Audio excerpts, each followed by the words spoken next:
on your favorite Arkansas sports talk station. And this one belongs to the Razorbacks. Streaming live from hitthatline.com. Fans are amazing. It is lit down here on the sideline. This is Halftime with Phil Elson, Matty T, and Drew Barrett. My calculations are correct. When this baby hits 88 miles per hour, you're going to see some serious... Here come the students. Oh, here come the students. They're coming from the south end, and this one has been a long time brewing. I have been waiting for this moment for a long time. Judging by the sound of it, so has everyone else. Hey, hold on, it's almost halftime.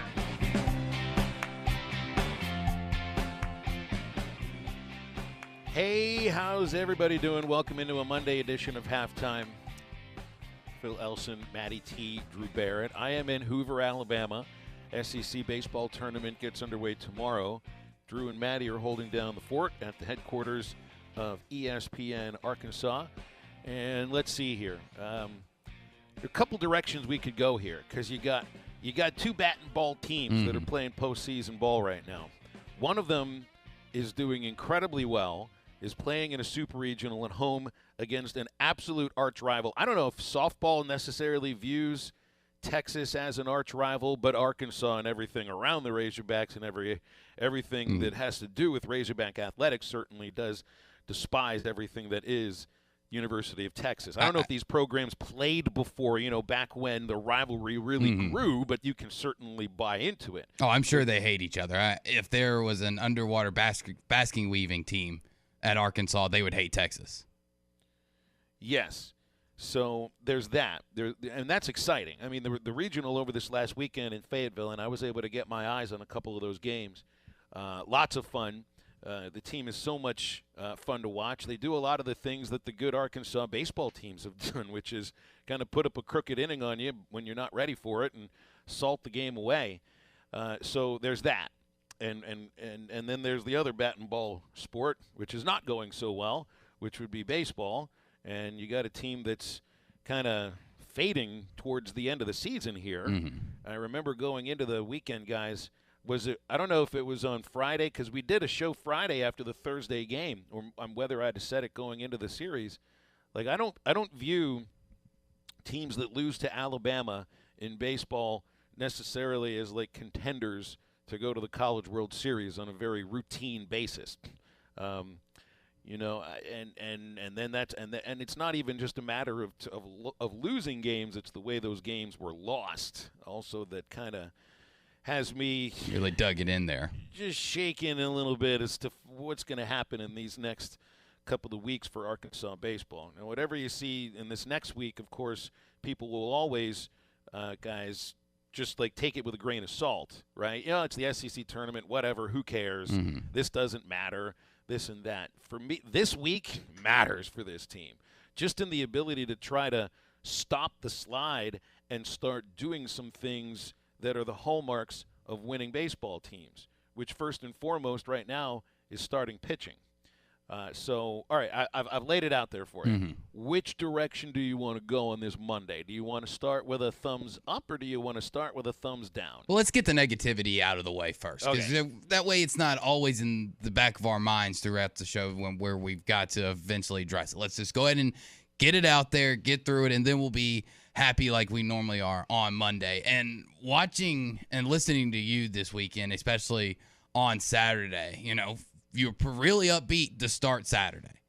Arkansas scores in the first inning. Hey, you throw out the nugget. Arkansas this season is 14-0 when scoring in the first inning. You're feeling good, and then the wheels just absolutely come off, and you lose to quickly, too. Yeah, very quickly. You lose to an Alabama team that was only 3 games over 500 at that point. And the main question that this weekend left me feeling is, I think we've talked about it all season long.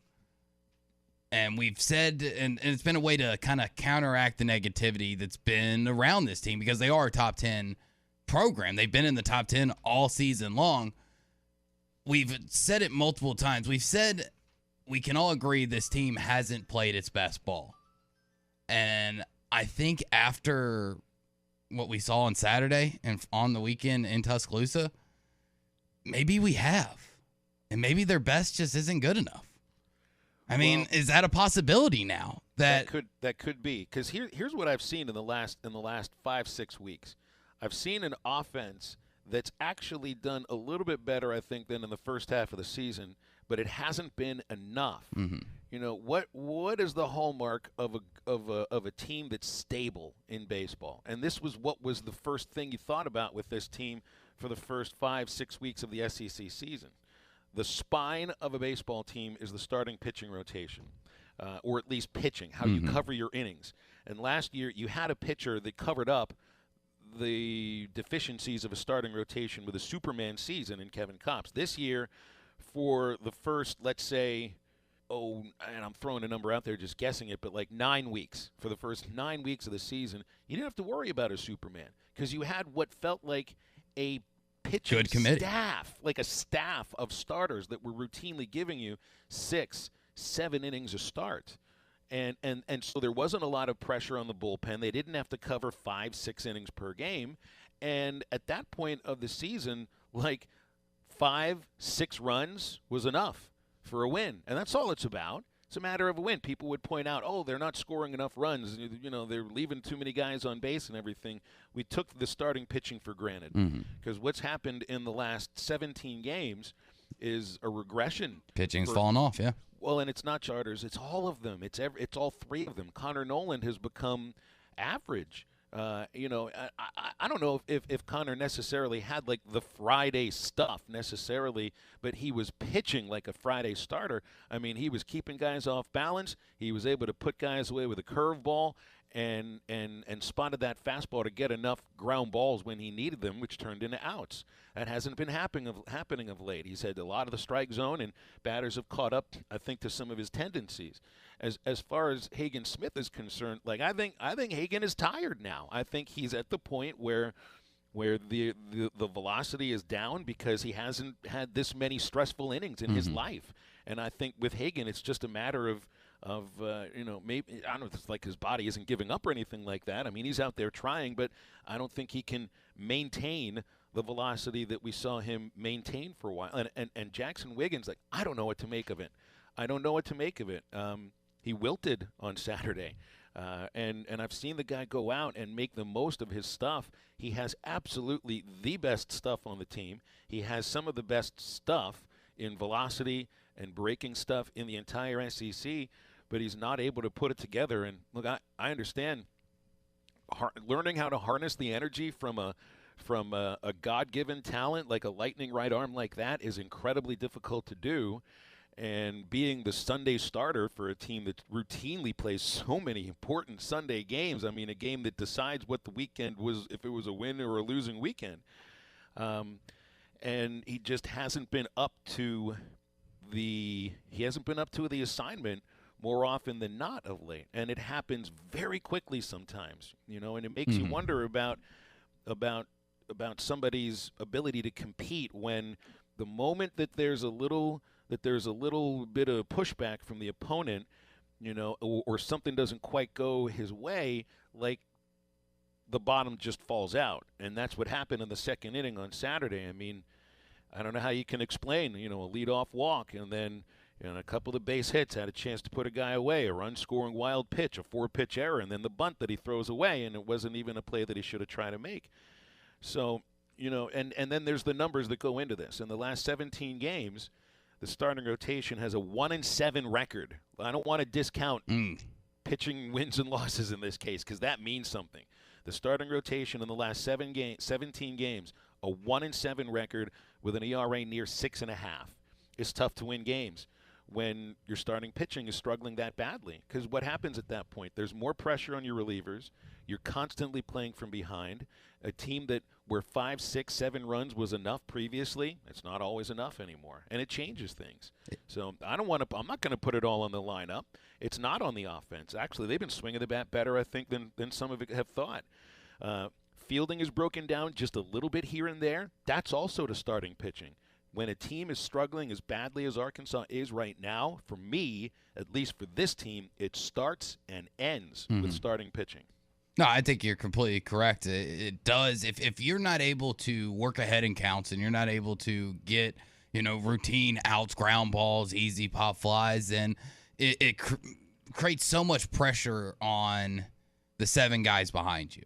It creates pressure not only into the field of I better be ready, I better be on my toes, I've got to cover extra ground. It's because it's not going to be as easy as it's been in the past. And then you take that pressure to the plate. You take that mentality of, yeah, it's a 9-inning game, but we're already down by 3-4 runs. We've got to play from behind. We've got to get timely hitting. We've got to hit, and you maybe not be as disciplined at the plate. So it goes into that messing you up psychologically and kind of between the ears mentality to where instead of playing relaxed, instead of playing the type of baseball that you can, even when you're down to 1-2, because you have faith in your pitching staff to get those outs when you need it, to get ahead in counts, to get those ground balls in timely fashion. When you don't have that faith in your pitchers and then you try to overcompensate for that for what you do in the field or at the plate, well, that's just going to lead to errors. That's going to lead to big swings. That guy's going to look like he's coming out of his shoes, and it's not because he's undisciplined. It's because he's trying to do too much. Well, it's the first time that I felt like I've seen the team take a big step backwards near the end of the regular season in a while. And there's a difference between losing a series on the road, which can happen because of the nature of the sport, and just the way that Saturday's game went down, which just was the worst game I've seen them play this year and maybe in the 8 years I've been doing the games. It was so disappointing. You've got a chance to win a division championship and go out and lay an egg. So that's why this week is important. It's not a matter of winning the SEC tournament or getting to Sunday or maybe even like winning the games. I just want to see somebody go out and give a good 5 to 6 inning starting pitching performance, because right now that's what this team needs. The way you stabilize a team that's starting to spiral downward a little bit is by somebody going out and giving you 6 solid innings, 7 solid innings, and give your team a chance to win the game with 4 or 5 runs, and then that can just sort of start it going in the right direction. Is there enough for this team to make a run in the postseason? I think there is. But there's also the fact that they might have to go on the road now, which nobody would have thought about 2 or even 3 weeks ago. But we were talking about hosting super regionals. Forget about that now. Right now, Arkansas probably is staring at. I mean, D1 baseball has them in Stillwater right now, don't they? Yeah, they do. They do. And those guys have a sense of what's going on, because the RPI is in the 30s. The record, the conference record's good, but the strength of schedule is something that the committee is going to be looking at, and you don't have the division championship in the SEC that usually gets you a national seed. So you don't have all those things going for you. Tell you what we do have going for us today. We've got callers, we got texters, we got guests, and we got radio. 877-377-6963. Connor O'Gara joins us bottom of the hour from Saturday Down South. Of course, we got to get Connor's thoughts on the Nick Saban, Jimbo Fisher spat from last week, which feels a little more than a spat. And TV's Tom Hart joins us in hour number 2 because he'll be on the call for most of the games at the SEC tournament here in wet and rainy Hoover, Alabama. All right, quick break, and we'll come back talking happiness because Arkansas softball is going to take on the Texas Longhorns for a chance to go to Oklahoma City, and we'll get to that next. Cause I play them too. Oh, but I need some time off from that emotion. Time to pick my heart up off the floor. Hey, this is Matt Thomas, radio voice of the Houston Rockets. Hey, this is Kevin Ray, the television voice for the Phoenix Suns. Hey, everyone, this is Dante Marcatelli, broadcaster for the Orlando Magic. Hey, this is Travis Averse with the Portland Trailblazers. Hey, this is Justin Kutcher, the TV voice of the Washington Wizards. Hi, this is Eric Reed, the television play-by-play voice of the NBA's Miami Heat, and you're listening to NBA Views from the Cruise. Only on the Hit That Line Podcast Network. Harry Robinson Salisal Ford wants to buy or trade for your vehicle today, and they will give you top dollar. Pre-owned car values are at historic all-time highs, and your car today is worth more than it ever will be again. If you are driving a 2013 model or newer with 120,000 miles or less, bring it to Harry Robinson Salisal Ford, and they'll give you more than any other dealer. Even if you don't want to buy a new car, they'll still buy yours. Harry Robinson Salisal Ford, 1 mile south of exit 308 off I-40 in Salisal. Sean Bates is a conservative Republican running for state representative. Hard work is nothing for a stonemason of 22 years. Sean Bates wants to end property tax for those of us over 65 making history and keeping senior citizens in their home. Sean Bates wants to end regulations and mandates on hardworking Arkansans. Sean Bates wants to protect your God-given rights the old-fashioned way with hard work. Sean Bates respectfully asks for your vote during the Republican primary May 9th through May 24th, paid for by the Sean Bates campaign. I'm Sean Bates, and I'm running for state representative, and I approve this message. Let's get ready for the Old Fort Days Rodeo at Jelco Outdoors. Check out the new selection of Western boots by Ariat, Justin, Nakona, Tony Lama, and Twisted X. Boots for men, women, and children. Cowboy hats and ball caps. Ariat shirts and jeans. Get ready to rodeo in style at Jelco Outdoors. Stop by and see the gang from Jelco at the booth by the main entrance at Harper Stadium at the Old Fort Days Rodeo. Shop local, shop Jelco. Proud sponsors of the Old Fort Days Rodeo.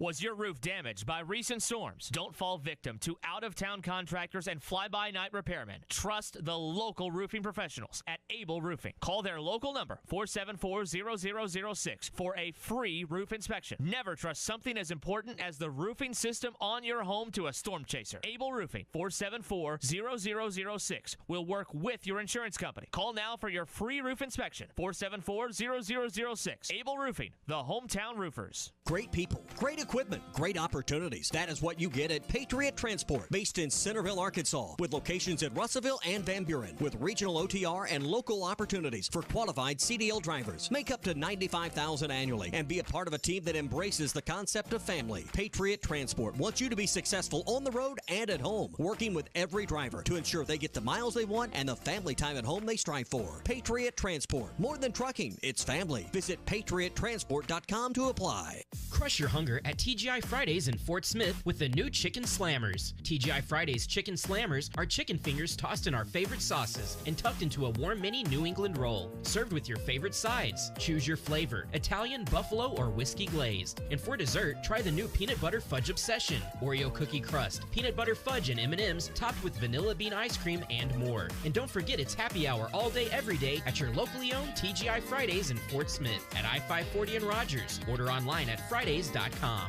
State sales tax paid on every pre-owned vehicle on the lot, now through the end of the month at Harry Robinson Buick GMC. You heard right. State sales tax paid on pre-owned vehicles at Harry Robinson. You'll save hundreds, even thousands, with sales tax paid. This sale does not apply to previously negotiated deals. Don't miss your chance to get your state sales tax paid now through the end of the month on every pre-owned vehicle on the lot. Harry Robinson Buick GMC. Exit 11 off of I-540 at Fort Smith. Your home for every Razorback football, basketball, and baseball game. ESPN 95.3.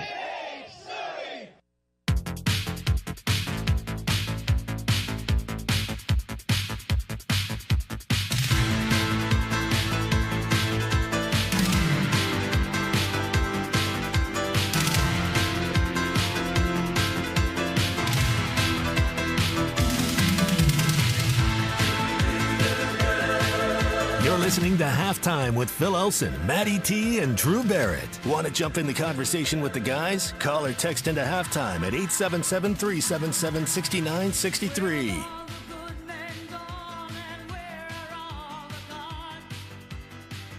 So who's the hero for Arkansas softball? Who you want to go with here? It's like take your pick. You know, you want to be Mary Half, you want to be Shanice Dels, you want it to be Hannah Gamble, you want Lenny Malkin.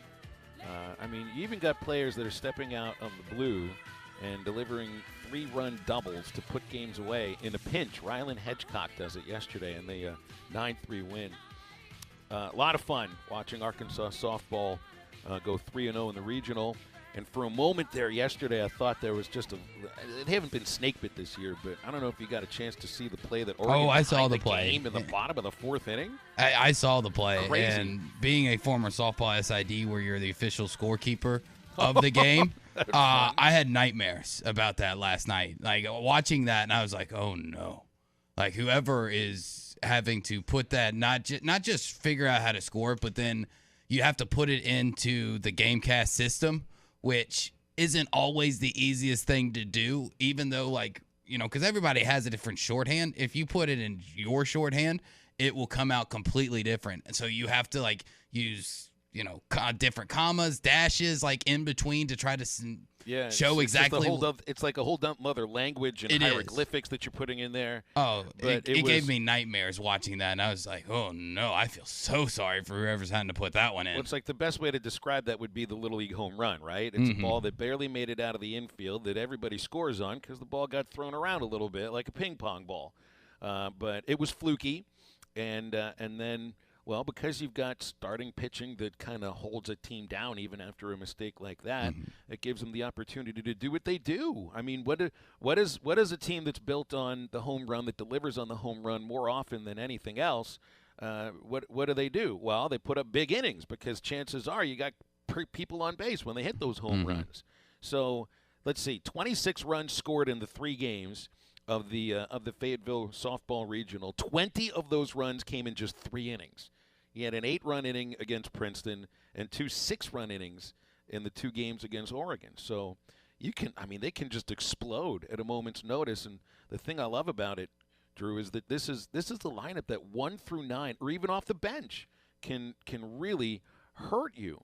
It's not just the top of their batting order. It's not just the middle of the batting order. It's 1 through 9, and they're rolling. And now you get Texas. How much fun should this be? Oh, that's going to be a lot of fun at Bogle. The fact that you get to have the opportunity, the chance to go to your first College World Series in Oklahoma City, and you get the chance to do it through an arch rival like Texas, it's going to be a phenomenal atmosphere out at Bogle this weekend. One, due to the fact that Arkansas baseball is in Hoover.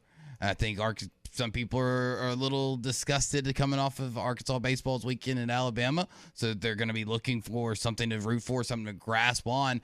And this softball team is definitely something that you can get behind. You can rally with them, and it's going to be an amazing atmosphere. And the picture, and I know you've seen it, where KB Sides hit a 2-run shot to give in that 6th inning to give them the 9-3 lead. The picture of her arms stretched out and yelling at the top of her lungs like that is a moment that I think will go down in Razorback history, at least just, you know, as far as like one of those picture perfect moments. And especially, you know, what she's meant to this team to get them over the hump, hopefully, here this weekend against Texas, the SEC Player of the Year. $25 all-session adult tickets. Have these all been sold out, or are they still available? I mean, I saw some empty seats behind home plate, and I'm not going to allow the weather to be blamed on that. I mean, I've heard a lot of people blaming it on season ticket holders trying to sell their tickets at an outrageous price. And I don't know if that's 100% the reason why a lot of those seats were empty, because you look at, you know, the outfield and everything, and we're talking, you know, 6-7 lawn chairs deep, you know, from left all the way through center field and into right. So the interest is there, but I did see a ticket, you know, a chair back for $250. $250? That means somebody made money off selling that and hoping to make more money off of someone else selling it. Yeah, is what it feels like. That's unfortunate because, man, I mean, it's like, what, a 3,500 seat stadium? I believe so, yeah. And the berm is the place that's shoulder to shoulder. You would expect that those who are, man, you don't get a chance to. Are we taking all this for granted now? I mean, I know it's only been 2 years, but 2 years in a row. But I mean, this is like a special thing. It's a special thing to be one of the 8 sites to decide who's going to the College World Series, whether it's baseball or softball. It's like if you have access to the season tickets. Like, this isn't the kind of thing that you should be selling or trying. Look, I mean, they're yours. You do what you want. You can do what you spend money. You do what you want with them. But I mean, make sure somebody's going to the darn game. Yeah, but if you don't get it sold, you know, within a day of the game, give it to somebody. You know, like I have no problem with you trying to make money off it. You bought the ticket. You can do whatever you want with it, but don't let it go to waste. You know, I get it trying to make money, but at least give it away then at some point. some ticket holders have done this for baseball too. And, I mean, I don't remember the dollar figures that were thrown around for last year's baseball super against NC State, but it was pretty crazy, considering it's college baseball. But hey, I understand the excitement about it. But, man, I just would like to see the place filled. Like, I know it's sold out. We know there's a difference between sold out and filled. No, we've seen that in basketball this year. There's technically sellouts, but, I mean, every single game was a sellout because you had season tickets sold out. Well, but was every game a real sellout? Was there a butt in every seat? No. Right. What do you call that? A sit out? I think that'd be something else. Well, we're going to be working on getting some more softball guests throughout the week. We had KB Sides last week, and we're working on getting some more throughout the week. Although things are going to be a little bit, iffy for the week because starting Wednesday, Arkansas baseball on Wednesday, like they're the monkey wrench that's thrown into our midday programming because we're the midday programming, and I got to do the game, and we air the game. So, yeah, 9:30 first pitch on Wednesday for Arkansas against either Georgia or Alabama, so that puts us on the air at 9 o'clock. Might be rain, so who knows if the game starts on time. So, yeah, Wednesday program is a little iffy, and then if they win on Wednesday, they play 4:30 in the afternoon Thursday, so that's a whole nother reason to hope that Arkansas wins so that we can just do our show as we normally would on Thursday. So, anyway, it's going to be a wild week, and we're doing everything we can to cover not just Arkansas baseball, which, of course, I'm here with the team in Hoover, but also softball because, hey, I don't know, there's something about the Super Regional that feels like it's more important than the SEC tournament, right? Just a bit. We're also brought to you by The Fence Man. If you're a fence builder, if you've got building experience, you can get a great job that offers fantastic pay and a $500 sign-on bonus by joining The Fence Man, the top fence building team in the state. You can apply today in person at 1213 North 32nd Street in Fort Smith. That's The Fence Man, an equal opportunity employer. Talking college football with Connor O'Gara from Saturday Down South after this.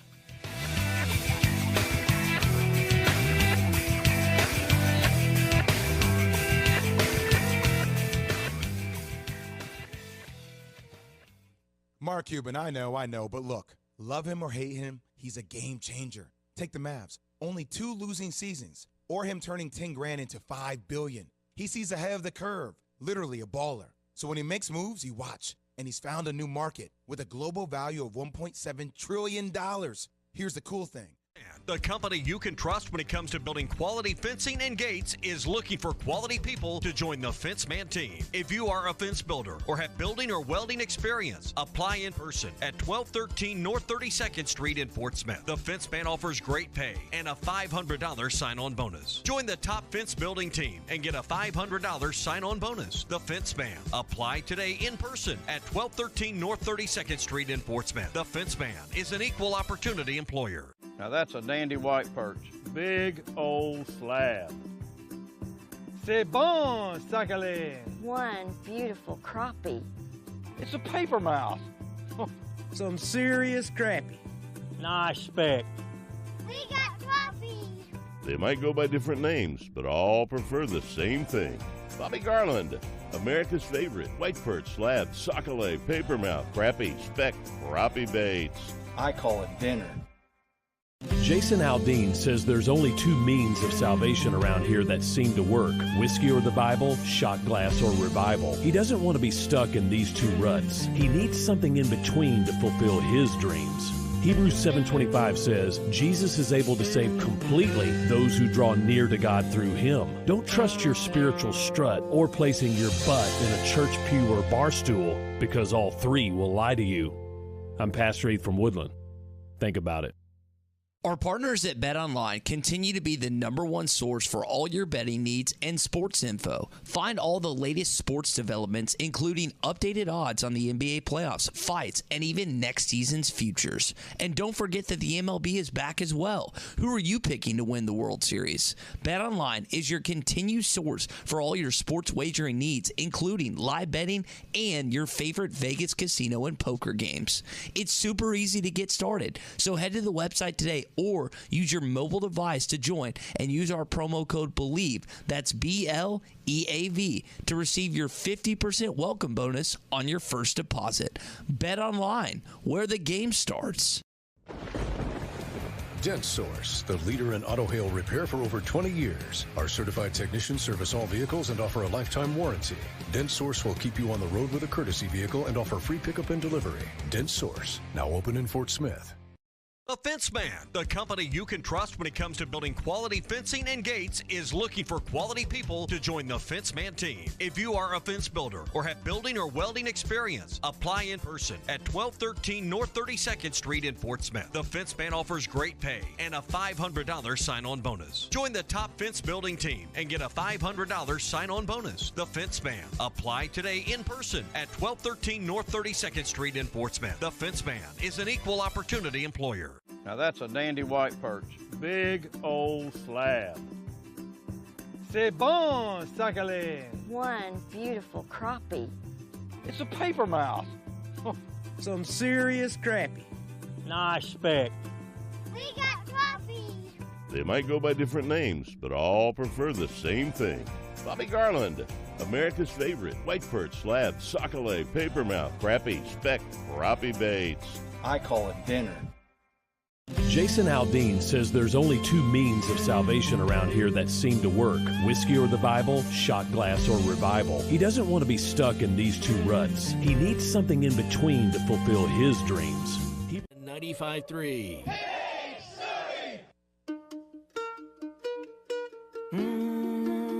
Let me talk to him. Let me talk to him. Let me talk to him. Shorty got them apple-bottom jeans, boots with the fur. The whole club was looking at her. She hit the floor. Next thing you know, shorty got low, low, low, low, low, low, low. Make sure to follow Halftime on Twitter at HitThatLineAR and on Facebook and Instagram at HitThatLine. Follow the guys on Twitter at PhilElsonPXP, at Matt Travis, and at DBarrett36. Now, back to the guys. Here's Phil Elson, Matty T, and Drew Barrett. Talk with Connor O'Gara, national columnist from Saturday Down South.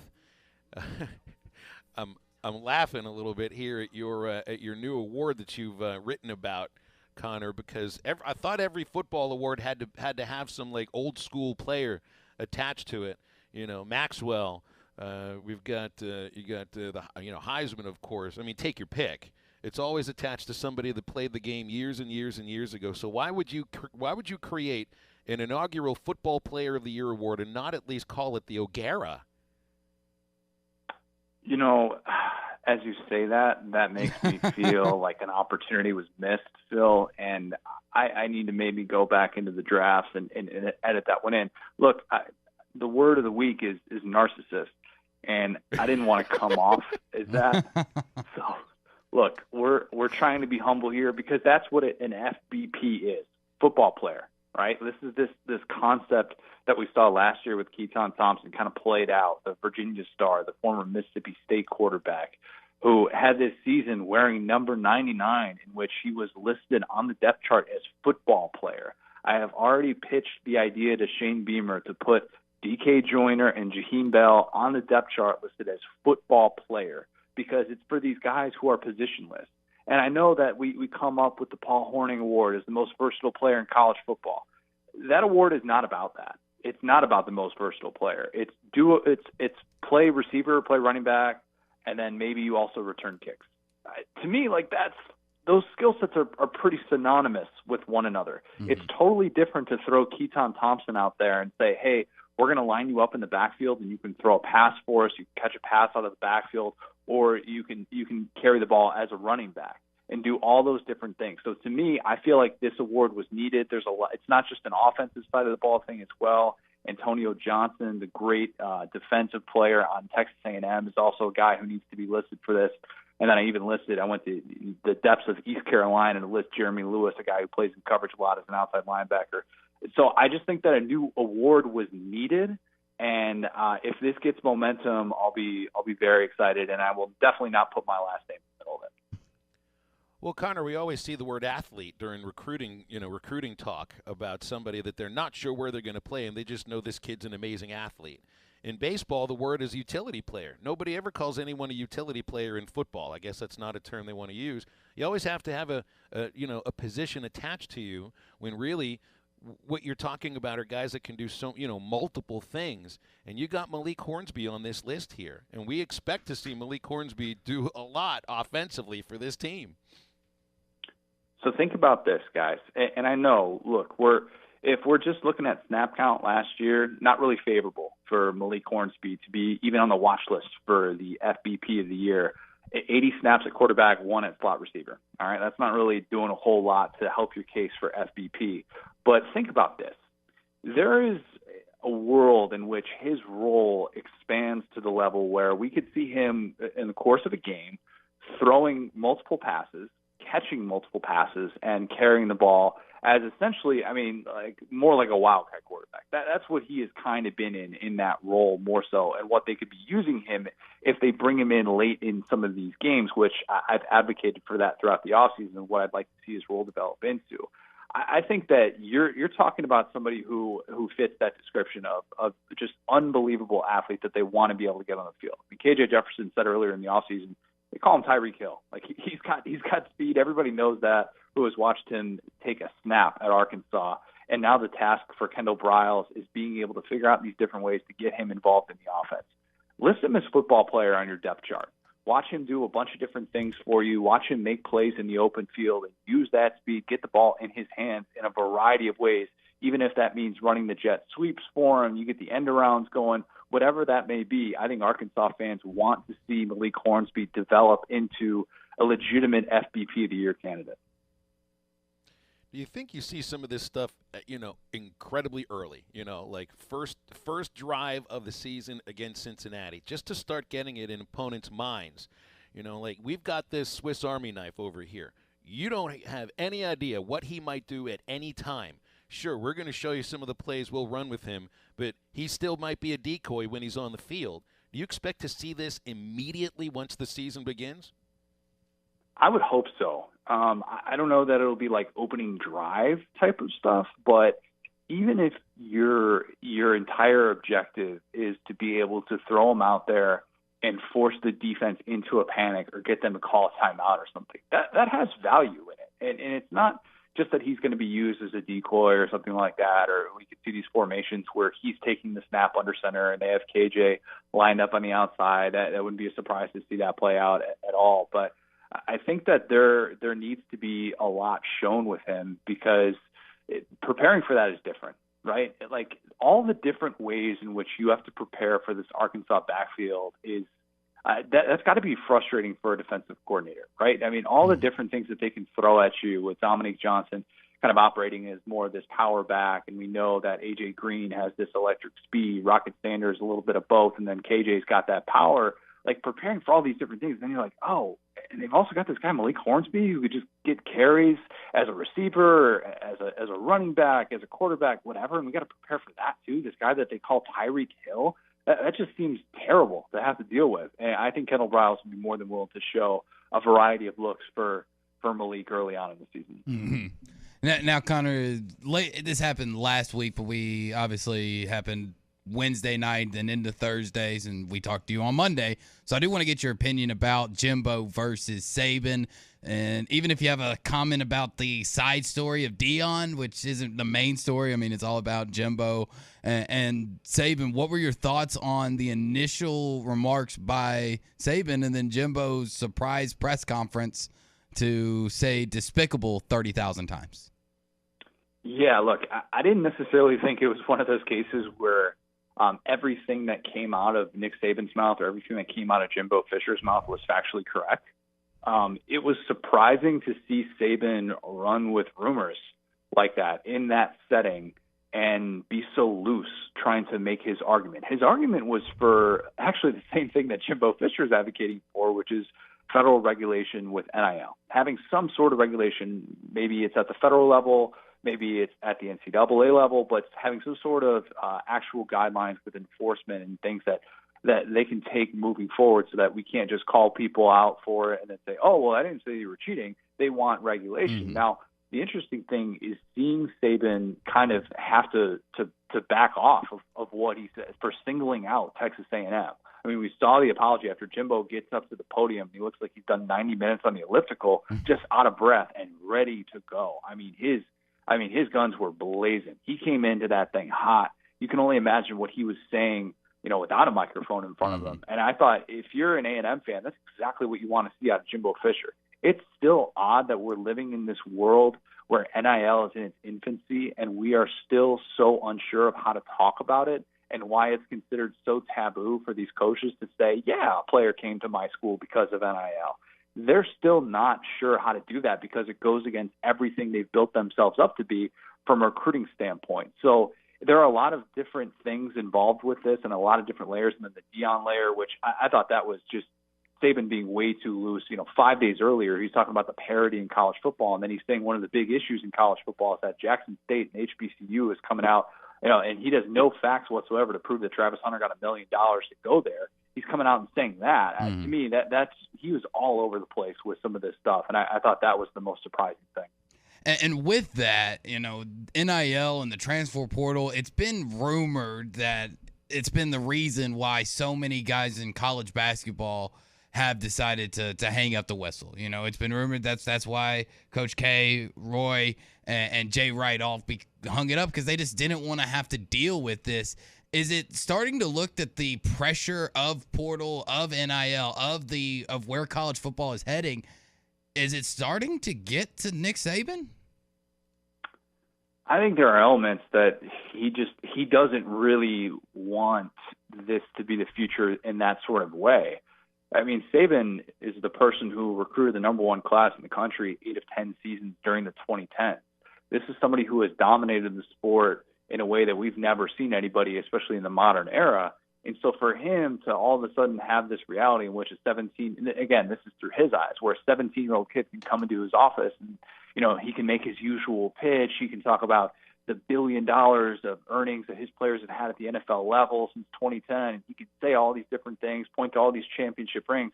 And then the 17-year-old kid says, well, A&M's offering me this, so I'm just going to go there.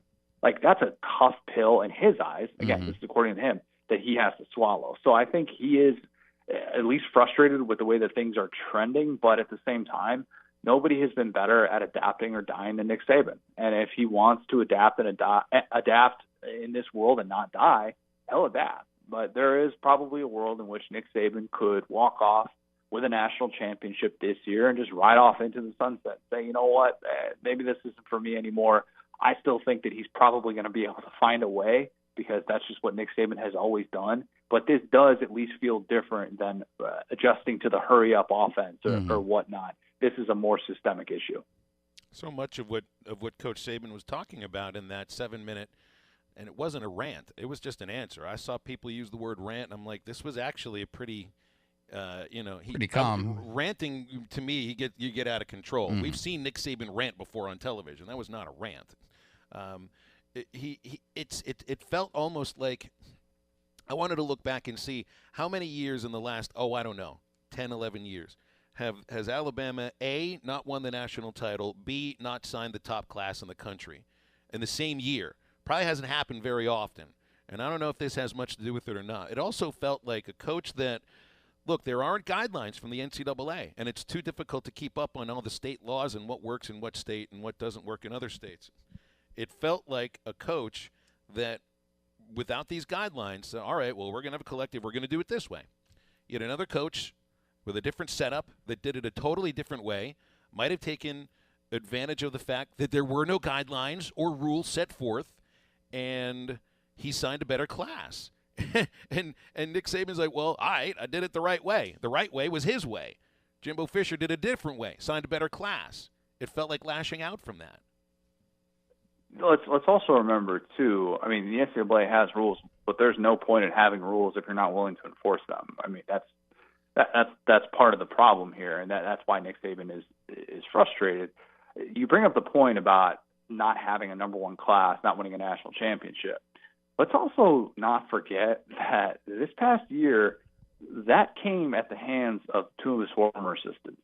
Okay, he had been undefeated against his former assistants, And then Jimbo upsets him as a 3-score dog. First time that he had lost to a team outside of the top 15 in the AP poll in over a decade. I mean, think about that. So that happens in the regular season. Then he loses to Kirby in a national championship. And then, oh, by the way, he doesn't sign the number 1 class. I think that there are things that Saban looks at this past year that really eat at him, because he's checking at least one of those boxes on an annual basis. And for him to come away with what is essentially empty in the eyes of Nick Saban, I think that's a tough pill to have to swallow. And now he feels like, okay, if I'm working against this in this new era of NIL, where NIL can just be anything, and he feels like I don't really want to construct my roster that way. I'd rather construct it with this and have incentives more so when players get here, then that's a different story. Obviously, nobody wants to hear about parity and about an even playing field from a guy who dominated the sport the way that Nick Saban did. But yeah, there are a lot of different things going on, and a lot of things that I think fed into this 7-minute response that he gave about the bigger issue of NIL. And Connor, does this kind of get at least publicly squashed and fixed in Destin next week, or is this bad blood and this storyline, is it going to follow all the way to SEC Media Days? And if it goes that far, is it still out there come October 10th? Yeah, I mean, how could it not be? Even if they have some sort of a joint statement saying, hey, we talked, whatever, we're moving on, Jimbo's not forgetting that.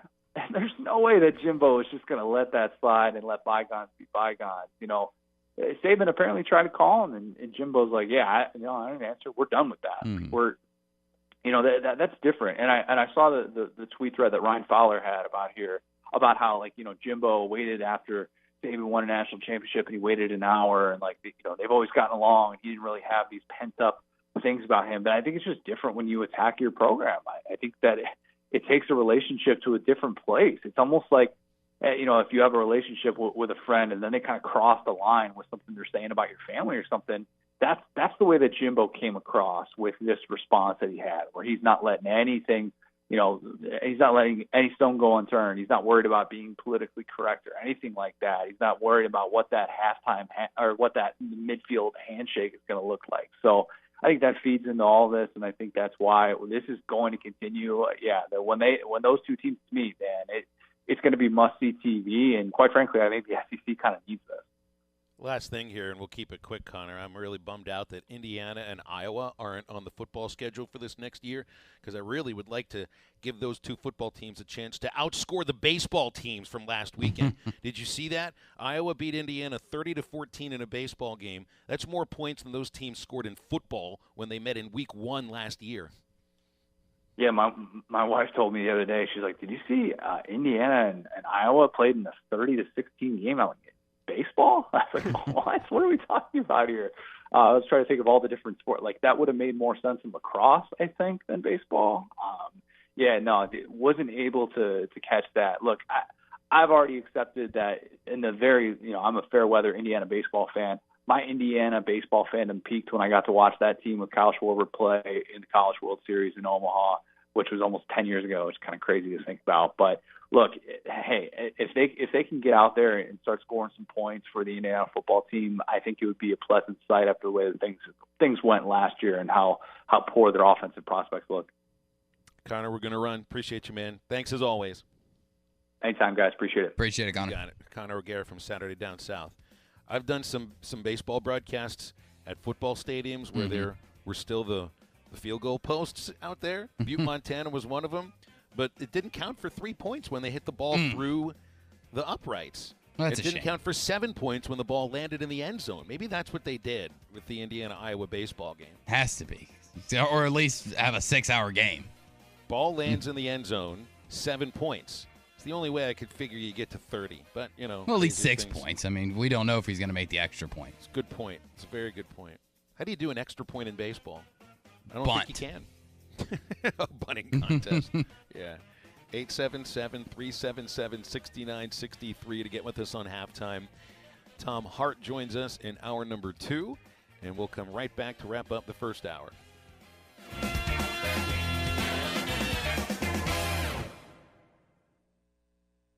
We're doing it again at Frank Rowe Furniture. Not only do we have the best seats in the house, we carry made in the USA furniture. For the entire month of May, 40% off at paying cash check or card on all furniture, bedroom, and mattresses, and 35% off our in-store no credit check financing. We also carry a full line of appliances, including the made in the USA Speed Queens. For example, conservative washers and dryers by Whirlpool, regular $649, now $499. Frank Rowe Furniture, best seats in the house.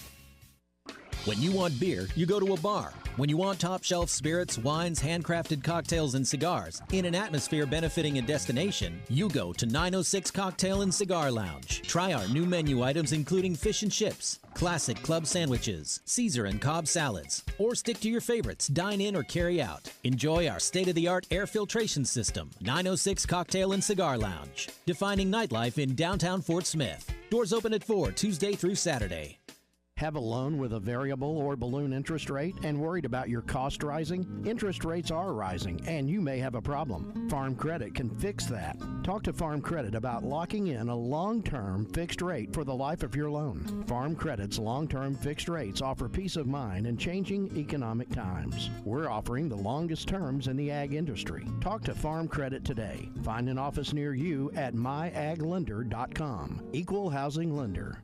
Summer's just around the corner, and it is time for Breeden RV's trade-up event. Trade in your old RV and get up to $5,000 over NADA trade-in value and start camping in a brand-new travel trailer, fifth wheel, or motorhome. Don't have a trade-in? That's okay. You will still save thousands of dollars off MSRP on every new RV in stock. Breeden RV also has a great selection of pre-owned trailers, and our parts and service department open 6 days a week to take care of you after the sale. Check us out on Alma Highway in Van Buren or BreedenRVs.com. Breeden RV would like to recognize all the sacrifices by our military men and women. Have a safe and happy Memorial Day.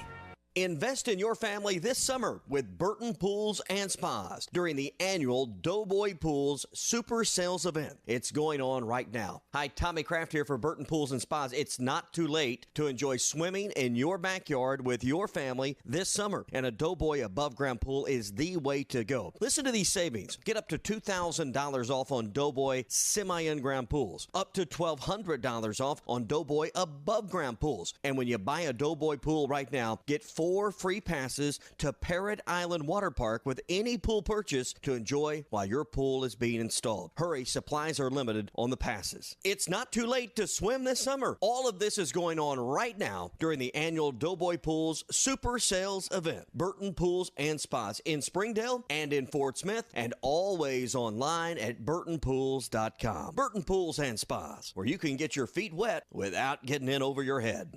Give potted plants a healthy start with Scott's Miracle Grow from Metters Lumber True Value. Right now, choose a 4-pound bag of all-purpose plant food or a 2 cubic foot bag of potting mix for just $19.99 each after a $3 instant rebate for True Value Rewards members. The plant food instantly feeds flowers, vegetables, and houseplants, while the potting mix is ideal for container or potted plants. Get these bargains of the month while supplies last at Metters Lumber True Value. Certain exclusions apply. See store for details. Why do people do business with First Western? Because First Western builds relationships with all of their customers. They partner for the long haul to help you with your financial goals over all seasons of life.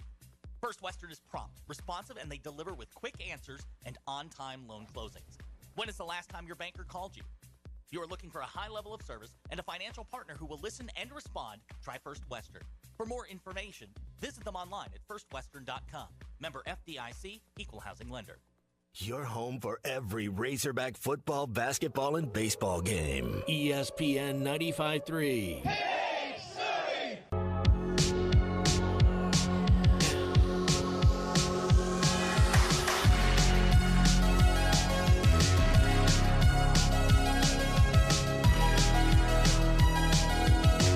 Now, back to the guys. Here's Phil Elson, Matty T, and Drew Barrett.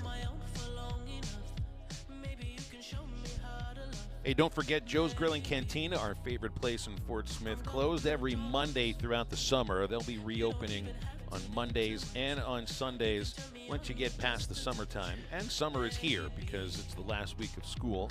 But you can still order your Joe's Grilling Cantina curbside family packs for any other day of the week. $45 to feed a family up to 5 with a fajita bar, beef or chicken or combos with all the fixings. It's only $35 for a taco bar, an enchilada bar, $45 for grilled chicken breast. Again, that feeds a family up to 5 people. Includes rice, brown beans, Mexican corn, chips and salsa, and just $5 for queso or guacamole. You can order on the Waiter app or joesportsmith.com or give them a visit across from Harps in Fort Smith. It is the last week of school, isn't it? Right? I know this is the last week. That is correct. I know today is the last full day of school for the misses back in Tennessee. Their last day, I guess, at least for elementary, is tomorrow. They have a half day tomorrow. And I did the Hot Springs School District Trojan Happenings of the Week spot earlier today, and their last day is Thursday. So this is like, were these fun days of school? Because I always just found myself wondering, why are we even here today? Mm-hmm. Like, I know it's mandated. That's kind of how it is, have right? A certain amount of days of school, but I mean, you've already taken this your is last movie test. week, yeah. There's nothing to learn. The teachers would much rather be outdoors with you, I'd imagine. Mm-hmm. Why are we even doing this week? This is the week they cart that big top-heavy TV in with the VCR. Is that they still bring it? Watch Stand and Deliver 5 times. You mean they can't just set up a giant computer screen or everything? Because I remember watching, watching Stand and Deliver on a VHS cassette that had been played like 300,000 times at that school for the previous 10 years. Yeah, and it had to be wheeled in. That is what I remember from the last. Either that or just not showing up, especially my senior year of high school. Like it's like, you go ahead and do something about it. I'll be out here with my friends having fun. Yeah, I mostly tried to convince my parents to let me not go those days, but if you're mandated to go, you got to go, was what my mom and dad said. So it really is absolutely nothing. Like at this point in the season, especially with younger kids, because I know what my fiance tells me, they haven't learned anything in 3 weeks because they've already done their entire curriculum. There's nothing left to learn. Field so trips, it makes no sense. Roller coasters. Oh, Just yeah. take them to an amusement park. That would be a perfect day to spend a day of quote-unquote school. Or you can just join us for the second hour of halftime. That's next. Community, where you create a home, you shop, you play, you cheer. At Wave Rural Connect, we live in the same community as you. You might see our employees in the grocery store, at the park, maybe the ball game. Wave Rural Connect is here to enable this community that we love with fast fiber internet, TV, and phone right here in your town, along with friendly local customer service. Go to waveruralconnect.com or call us at 1-833-4WAVE-RC to find out more. Arkansas Valley Electric Cooperative and Wave Rural Connect, changing the communities we serve.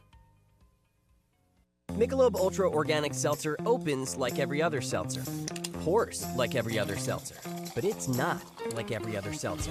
USDA certified organic, no added sugar, and low cal, so you've never seen another seltzer quite like it. And with new refreshing flavors like black cherry and watermelon strawberry, you've never tasted one like it either.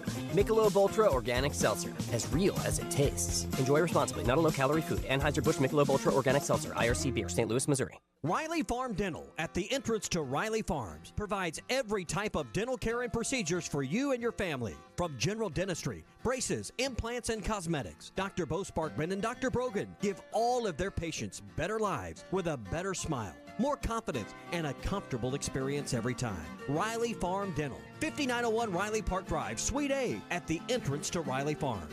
Call 226-3500 for an appointment or visit RileyFarmDental.com. Randall Ford, 5500 Rogers Avenue in Fort Smith. Always online at randallford.com. I'll tell you what, Dalton, it is perfect fishing weather. And I know you're a guy that likes to drive up around here, certain lakes, certain rivers, and go fishing. What do you need to go fishing, my man? Man, you need a truck to go fishing. Take your boat out, which I know you don't want to have to call someone, hey, can you lug my boat out? That's something that you can find now at Randall Ford because you guys got a couple new Ford F-150s in stock right now. We do. We actually have about 2 or 3 new F-150s, which is a lot for what's going on. We also have a lot of used trucks, too, cheaper. We can get you a cheaper payment with. And, yeah, man, you don't have to call anybody to come take you fishing. You can go yourself. Yeah. Last week, the F-150s that got on the lot were gone in less than a day, so you got to come see Dalton right now. Randall Ford, 5500 Rogers Avenue in Fort Smith. Always online at randallford.com. ESPN Arkansas weather. For today, we will be in and out of the clouds. Our high this afternoon, upper 60s to low 70s. We'll see some showers and some thunderstorms sliding in tonight. Overnight lows will drop down in the mid to upper 50s. Showers, a chance of some thunderstorms on Tuesday. Some heavy rain possible. Highs upper 60s north, mid 70s south. I'm Sally Russell with your forecast on ESPN Arkansas. Mosquito Joe of Arkansas is an Arkansas-owned family business committed to making outside fun again in the natural state. For a mosquito-free yard this summer, call Mosquito Joe at 479-202-9960. Good station. KERX Paris Fort Smith. This is Halftime, coming at you from the Bushlight Studios on ESPN 95.3.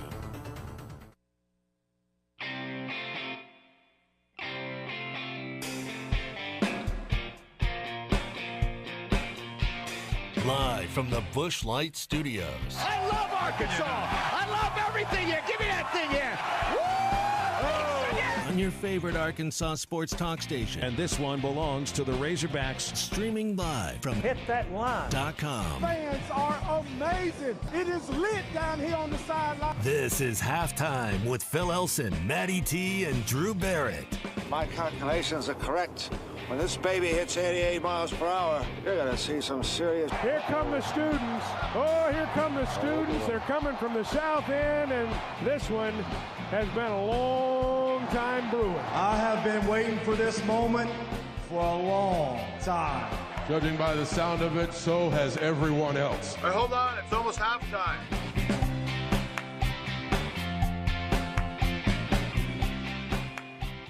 All right, into the second hour, halftime on a Monday, 877-377-6963 to get with us. Arkansas baseball right now would be practicing at Samford University, which is their home away from home anytime they come here to Hoover for the SEC tournament.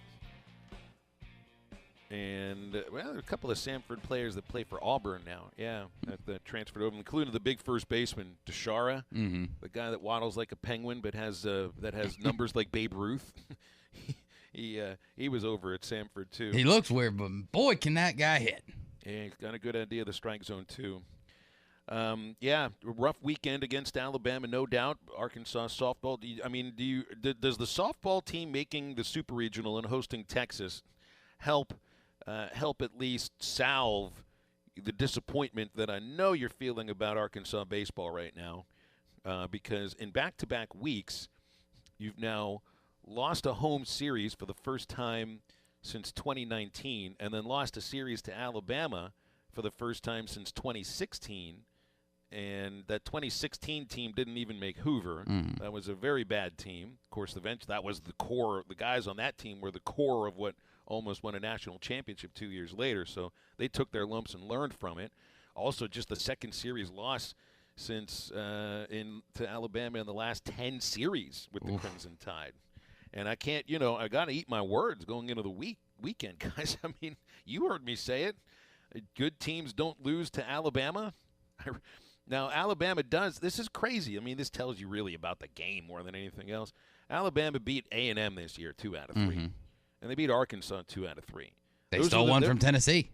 It was first and second place in the West Division that Alabama beat. And those A&M right now is a good team. They're playing very well. Arkansas right now, they've got the record of a good team, but they're not playing like a good team. So I saw where Brad Bohannon, the Alabama head coach, said that he had trouble putting together the fact that his team, which was the lowest scoring team in the SEC, scored 18 runs, which is the most that an Arkansas team has allowed since 2005 in a regional loss against Texas. That was Dave's third year as the head coach. So to put those numbers with a bad offensive Alabama team against an Arkansas ERA that was second best in the SEC, and I think they went into the weekend with the 10th lowest ERA in the nation, and they don't anymore. That's looking at season numbers. Remember, teams aren't always the same throughout a 15-week season. Things change. Things change. You go up and down. I mean, that's just the thing of as long of a season as baseball is, and when you play as many games that you do, it's hard to be consistent for 15 weeks. I mean, you're just not going to be. The key to it, it's a lot like basketball. You just got to be clicking at the right time of the season. And unfortunately, they're not clicking at the right time because you wanted the click to not only start by now, you wanted it to be in good motion. To borrow from Eddie in Clarksville, you wanted the train to be rolling down the tracks at a pretty good speed at this point going into Hoover. That way, we'd be having, if that was the case, the conversation we'd be having today isn't, what we're having. The conversation we're having today is how important is Hoover? Do you try to win it? Blah, blah, blah. Same conversation you've had for years and years around this Arkansas baseball team of Dave Van Horn better not try to win it, or he better try to win it. You got to win games and go out there. That classic dumb debate around Hoover. We'd be having that conversation. Unfortunately, the wheels are starting to wobble. I'm not going to say they've completely fallen off, but you're getting some speed wobbles, and you got to get them back underneath you. So, I mean, look, you had a team last year in Mississippi State that got run-ruled twice in Hoover and went on to win the national championship. Mm-hmm. But you know what Mississippi State did before Hoover? They won 3 games in a row at Alabama, okay? Mm-hmm. So it's a little different. Like, that team was what they were going into Hoover. You kind of knew what to expect from them. I've seen other iterations of teams that won the SEC championship, won the tournament, and went on to play in the College World Series finals or won the whole thing. So I really don't think that there's any correlation between what you do in Hoover and what can happen in the NCAA postseason. But this team right now... But now you have to play well in Hoover to host. Like, that's a problem. Right. Well, you have to. You feel like you've got to at least make some sort of statement if you're trying to host. But more than that, you just want to get back into better habits of look. They haven't been quite as good fundamentally in the field as we've seen throughout most of the year. But I just want to see better starting pitching. Mm-hmm. And is rest right now the thing that's going to matter, or is going out and having a good performance? Like, this is the thing that's tough to balance, right? So Dave and Matt Hobbs were talking about throwing Hagen Smith the first game of the tournament Wednesday last week. When Dave last talked about this on Saturday after the series loss, and Hagen had a bad relief outing, they didn't mention Hagen Smith to start on Wednesday. He said maybe Wiggins, because Wiggins only, threw what, like 20 pitches or so? Something like that. Or maybe Connor Noland, who would be on short rest, but you're trying to just get, at that point, probably 3 or 4 innings because Connor hasn't gone past the 5th in 3 starts. And if you do that, then it kind of just makes your changing and adding Will McIntyre to the starting rotation last week on Thursday to keep Connor Noland on that Friday schedule that he's been used to throughout the course of the season. That just kind of goes out the window, and it makes absolutely no sense now. But in Dave's defense, now is the time where you just got to win. And if that means throwing Connor Noland until his arm falls off, unfortunately, you might have to do it. Well, they're not going to do anything in a place that might, put his health in exactly. jeopardy. I don't think you will either. But, at this point, pitch counts be damned. When the Razorbacks were front running in the division and were leading the charge to host a super regional and were 2nd or 3rd or 4th in the nation, Connor Noland was pitching like a Friday ace. And I'm not putting all of this on Connor, but he is the Friday pitcher, and the Friday starting pitcher sets the tone for the entire weekend and therefore sets the tone for the entire starting rotation and the entire pitching staff. College World Series teams for Arkansas in recent years have had a Friday night dude that they can count on 6, 7, 8 solid innings week in, week out. You look at Blaine Knight, absolutely. Isaiah Campbell, absolutely. Patrick Wicklander had the hallmarks of it sometimes last year, but it wasn't always 5, 6, 7 innings, and that's something that might have done the Razorbacks in a little bit, relying too much on one pitcher. They're not relying too much on one pitcher right now, but they're relying too much on the bullpen and guys like Cole Ramage, like Evan Taylor, like Zach Morris, like Brady Tigert. They're being put in more high-pressure situations on a more routine basis, week in, week out, not just once per weekend, but twice per weekend. So there's just a lot of stressful innings for these guys to pitch in, and it's too much. Sometimes there's too much pressure even on a really good bullpen. Your starters have to bow up. We got Charlie on hold here, so let's go to the phones. You want to make a phone call? 877-377-6963 is the number. Hey, Tuna, how are you? Man, that's almost like I thought we were going to have a full-blown introduction with that one, Phil. That sounded good, man. You should maybe be a PA announcer. You got so many tried talents. it a few times, yeah. It's not as much fun as doing the radio, that but was it's pretty okay. good. Yeah, we got everybody on this show. We got Reverend Paul, Drew Barrett. I mean, Maddie just knows everything about movies and music, and I don't know. I'm just coming in. I'm taking it all in from you guys. Anyway, I was going to say something, Phil, and I don't know if you agree with me. When it comes to kids making decisions about going to the NBA draft and stuff, Jalen, which I was scared he was going to go down there and do well. But I'm happy for the kid. And I think fans sometimes – I got into an argument with the dude on Twitter, and I know I shouldn't do that because these dudes behind the screen are idiots. But, he's sitting there telling me, like, if he was such a Razorback fan, why didn't he go down there and suck it up? Explain to me how that makes any sense. Jalen Williams grew up a Razorback fan. Just because he's entering, it's every kid's NBA dream to enter to go to the NBA. And I don't understand why people are, fans are about to, a lot of people love Jalen, but you're going to have the idiots out there and the haters. They're going to talk ugly about him when he decides to. I think. Oh, but yeah, Charlie, I mean, what's the percentage of people that are doing that, right? Like even Dave Van Horn last week is talking about there's like 10% of fans, or I don't know what. And that's in every fan base. You're always going to have the trolls and the haters and the people that claim to be fans but want to just sit and self-pity. And they're the anti-fan in Major League. That's what they are. They want to see them Those are the fans fail. that aren't rooting for the team necessarily. They're rooting for themselves. You have your own dreams of what you want your team to be. You want to be able to exhort and celebrate a championship for your team. But then if you're going to go, criticize a kid who's trying to make a decision for what's best in his life, whether it's where he's going to go to college or where he's going to, if he's going to leave early or whatever. Too often as fans, we are rooting for ourselves, our own enjoyment, our own excitement than we are for the players. Yeah, I mean, it's their decision. I mean, Jalen, I knew this was going to happen.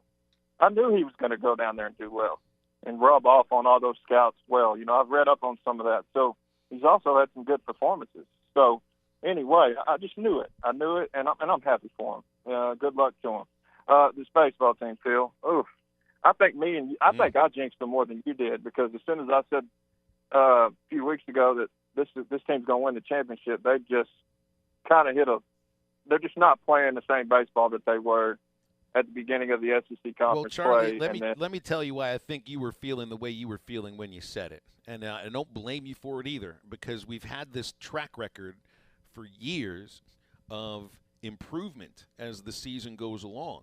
The team you see in February is not the team you see in March, is not the team you see in April, and so on and so forth. And usually by the time you get to late April and into early May, they're playing really good baseball. Even teams that went the other way. 2017, 2021, they played great baseball. This team has regressed a little bit recently, and there's no two ways to put it. So you're used to seeing them improve, and they haven't improved right now.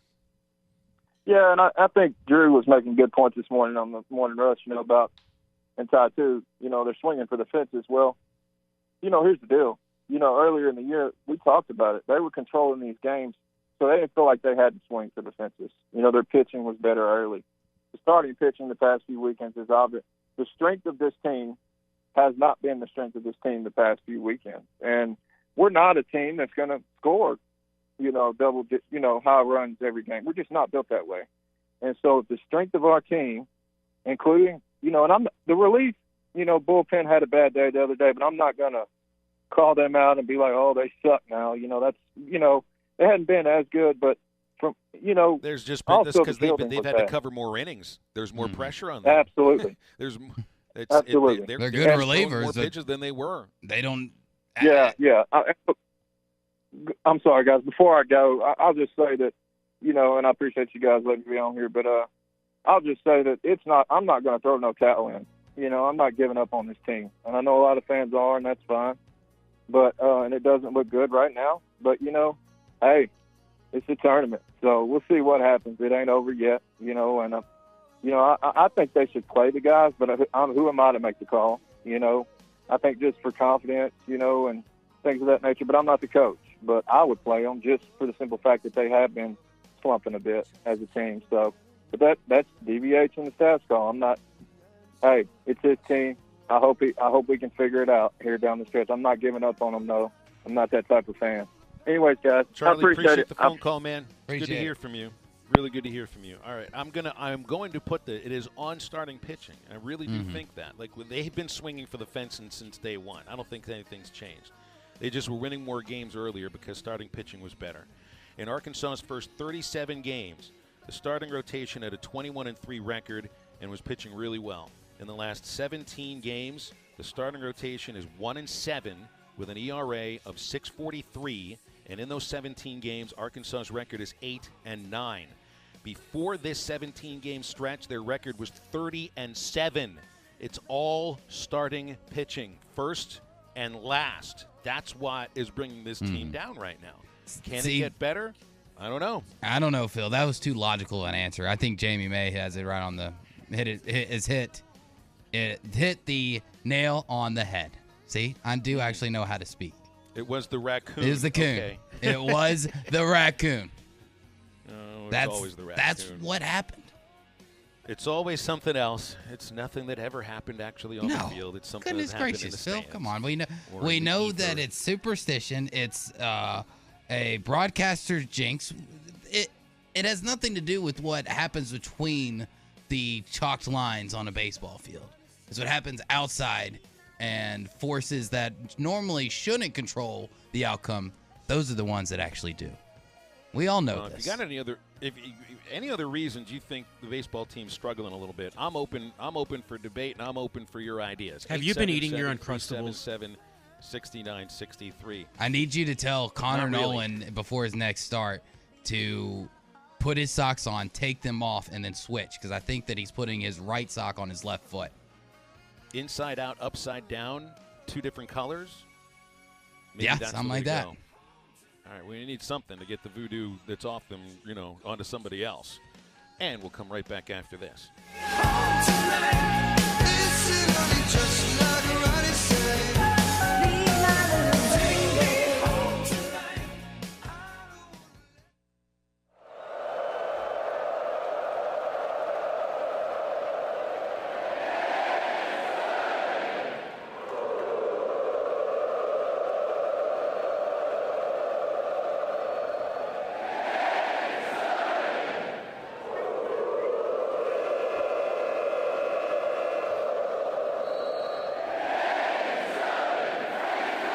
ESPN 95.3 and hitthatline.com. At Southern Tire Mart, we look out for you and your vehicle. Come visit us for America's most trusted brands like Michelin Tires and top-of-the-line service. You can depend on Southern Tire Mart and Michelin Tires to keep you rolling. Come see us at Southern Tire Mart, just off I-540 exit 14 in Fort Smith, for Michelin tires that fit your needs and service that cares for you like family. Ashley Air wants you to save $2,000 off on a high-efficiency heating and cooling system during the Memorial Day Beat the Heat Summer Sale. The trained technicians at Ashley Air are experts in making your home more energy efficient with a new 15-SEER system or higher, which will provide you with a lifetime of energy savings and comfort. And with zero down and 72-month financing, why wait? Go to AshleyAir.com to schedule your money-saving install. That's AshleyAir.com. Ashley Air is a proud sponsor of Razorback Athletics. We are doing it again at Frank Rowe Furniture. Not only do we have the best seats in the house, we carry made in the USA furniture. For the entire month of May, 40% off at paying cash checker card on all furniture, bedroom, and mattresses, and 35% off our in-store no credit check financing. We also carry a full line of appliances, including the made in the USA Speed Queens. For example, conservator washers and dryers by Whirlpool, regular $649, now $499. Frank Rowe Furniture, best seats in the house. Randall Ford, 5500 Rogers Avenue in Fort Smith. Always online at randallford.com. Jimmy, I filled up my car, wasn't even completely empty. It was $52, and I have a kind of a small vehicle. I know you with the truck and others, it's over $100. So great thing about Randall Ford, tell me about the EcoSports. You know, we have some EcoSports in stock right now. Those things are going to get 30 plus miles to the gallon.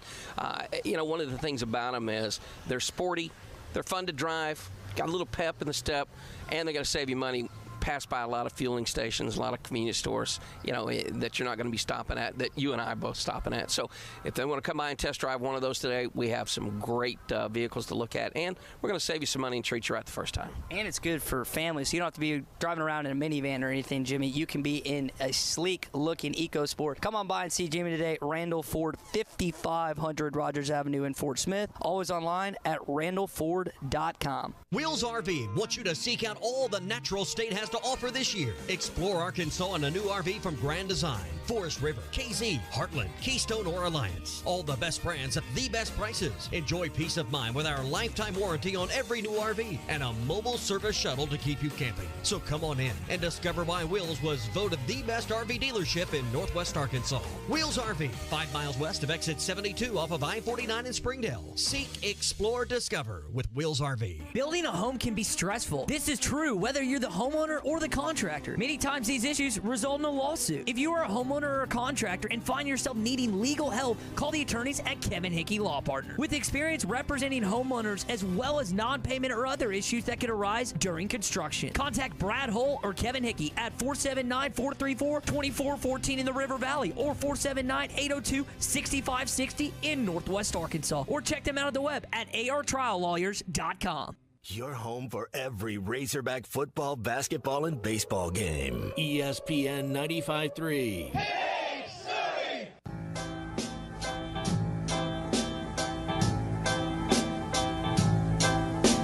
Somewhere in the back alleys of the ghetto lives a young boy named Rocky Raccoon. One day his woman ran off with another guy. Hit young Rocky in the eye. Rocky didn't like that. Said, I'm gonna get that boy. So one day he walked uptown and booked himself a room in the local hotel. Find us on 99.5 in Northwest Arkansas, 95.3 in Fort Smith in the River Valley, 96.3 in Hot Springs in Central Arkansas, 104.3 in Harrison and Mountain Home, and everywhere on hitthatline.com. Now, back to the guys. Here's Phil Elson, Matty T, and Drew Barrett. We had a request from Jason in Frankfurt for Rocky Raccoon because of our Raccoon Talk last segment.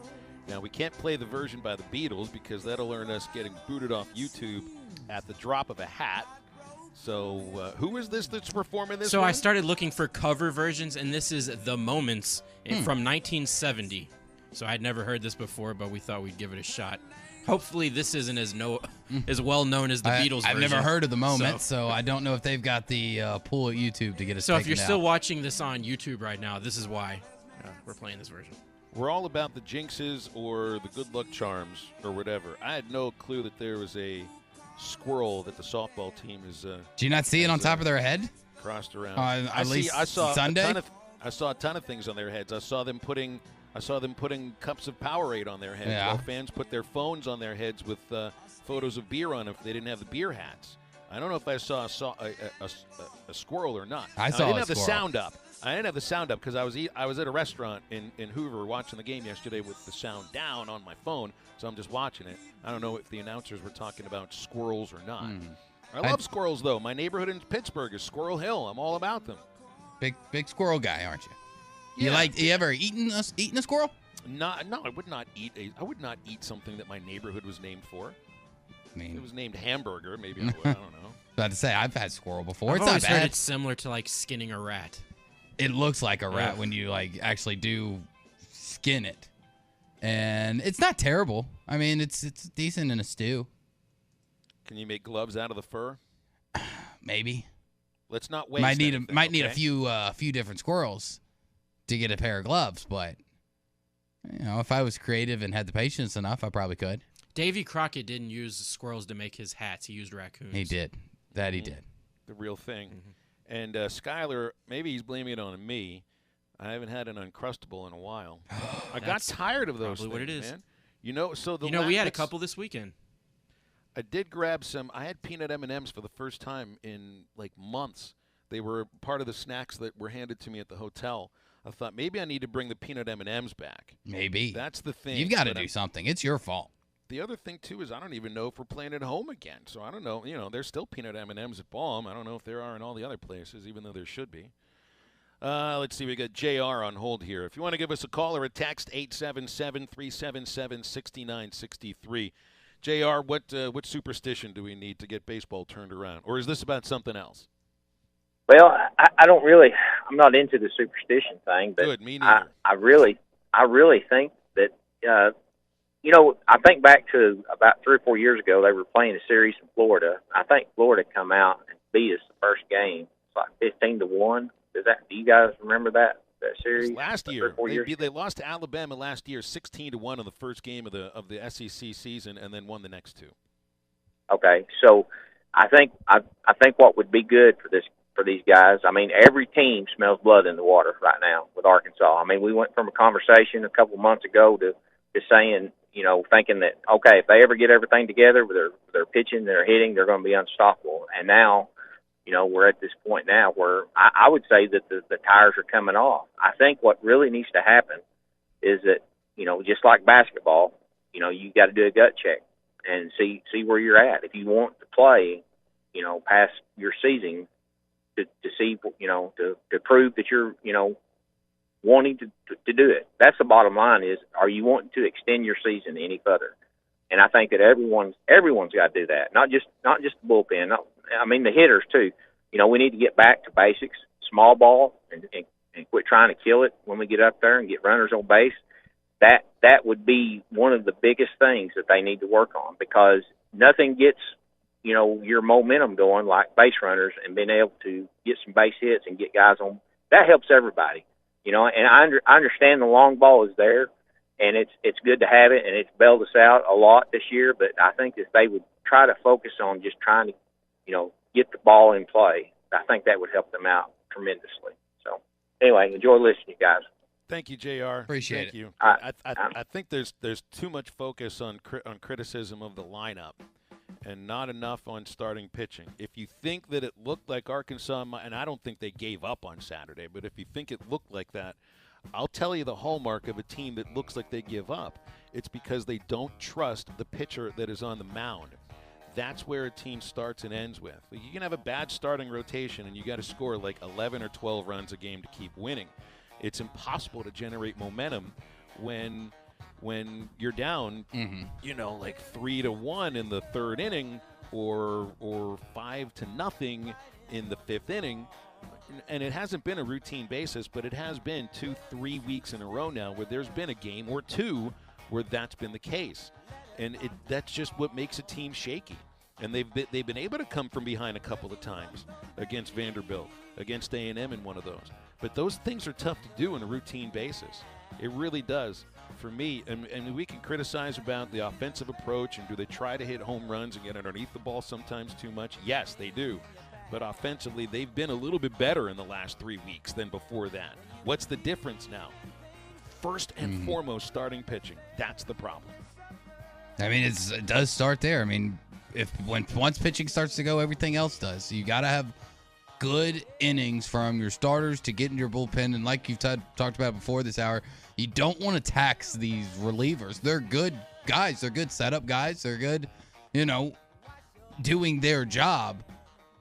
But you can't ask them to do their job, someone else's job, and the starter's job, you know, by staying in there 2, 3, 4 innings. A lot of them are 2-inning max guys, and they are good for that.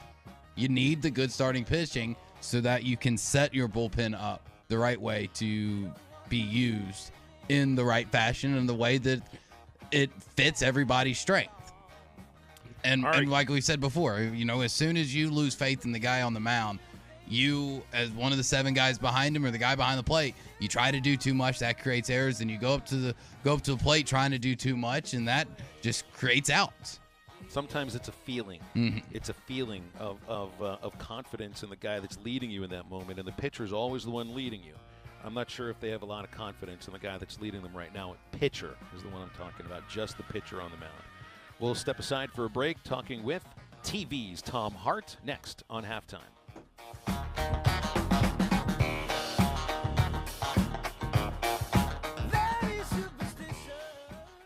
Racing fans, it's time for the final leg of horse racing's Triple Crown. Where are you going to bet? BUSR, of course. You name it, they've got it. Place your wager on the Belmont Stakes today and lock in fantastic odds. Besides horses, you can bet on sports and play over 300 casino games at BUSR. Sign up today and get up to $1,000 on your first deposit by going to BUSR.com/morning rush. That's BUSR.com/morning rush. Bet with confidence. Bet with BUSR. Hardworking simplicity and serious durability. That's the winning combination you get when you pair a rugged Workmaster utility tractor with a Dura-Disc heavy-duty disc mower, both from New Holland and Williams Tractor, now WT Equipment in Springdale. You'll maximize the tonnage of your hayfields by slicing a clean, close swath, up to 10 foot 4 inches wide, all while operating in confidence and comfort with a Workmaster tractor with high visibility all-weather cab. Stop by WT Equipment in Springdale today to learn about this unstoppable New Holland team. When you want beer, you go to a bar. When you want top-shelf spirits, wines, handcrafted cocktails, and cigars, in an atmosphere benefiting a destination, you go to 906 Cocktail and Cigar Lounge. Try our new menu items, including fish and... The company you can trust when it comes to building quality fencing and gates is looking for quality people to join the Fence Man team. If you are a fence builder or have building or welding experience, apply in person at 1213 North 32nd Street in Fort Smith. The Fence Man offers great pay and a $500 sign-on bonus. Join the top fence building team and get a $500 sign-on bonus. The Fence Man. Apply today in person at 1213 North 32nd Street in Fort Smith. The Fence Man is an equal opportunity employer. Now that's a dandy white perch. Big old slab. C'est bon, sacalé. One beautiful crappie. It's a paper mouse. Some serious crappie. Nice speck. We got crappies. They might go by different names, but all prefer the same thing. Bobby Garland, America's favorite. White perch, slab, sockeye, papermouth, crappie, speck, crappie baits. I call it dinner. Jason Aldean says there's only two means of salvation around here that seem to work: whiskey or the Bible, shot glass or revival. He doesn't want to be stuck in these two ruts. He needs something in between to fulfill his dreams. Hebrews 7:25 says, Jesus is able to save completely those who draw near to God through him. Don't trust your spiritual strut or placing your butt in a church pew or bar stool, because all three will lie to you. I'm Pastor Heath from Woodland. Think about it. Our partners at BetOnline continue to be the #1 source for all your betting needs and sports info. Find all the latest sports developments, including updated odds on the NBA playoffs, fights, and even next season's futures. And don't forget that the MLB is back as well. Who are you picking to win the World Series? BetOnline is your continued source for all your sports wagering needs, including live betting and your favorite Vegas casino and poker games. It's super easy to get started, so head to the website today or use your mobile device to join and use our promo code BELIEVE, that's BLEAV, to receive your 50% welcome bonus on your first deposit. Bet online, where the game starts. Dent Source, the leader in auto hail repair for over 20 years. Our certified technicians service all vehicles and offer a lifetime warranty. Dent Source will keep you on the road with a courtesy vehicle and offer free pickup and delivery. Dent Source, now open in Fort Smith.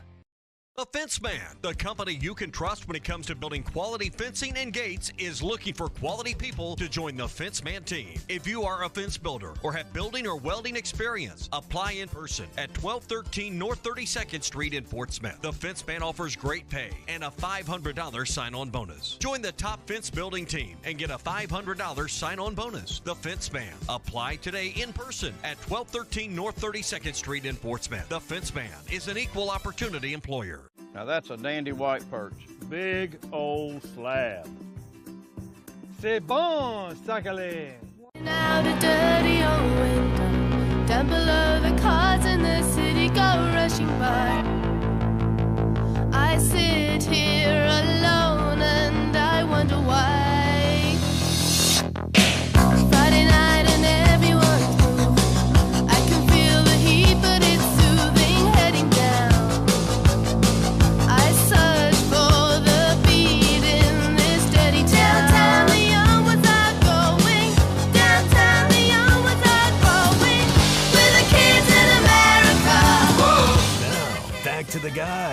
here's Phil Elson, Matty T, and Drew Barrett.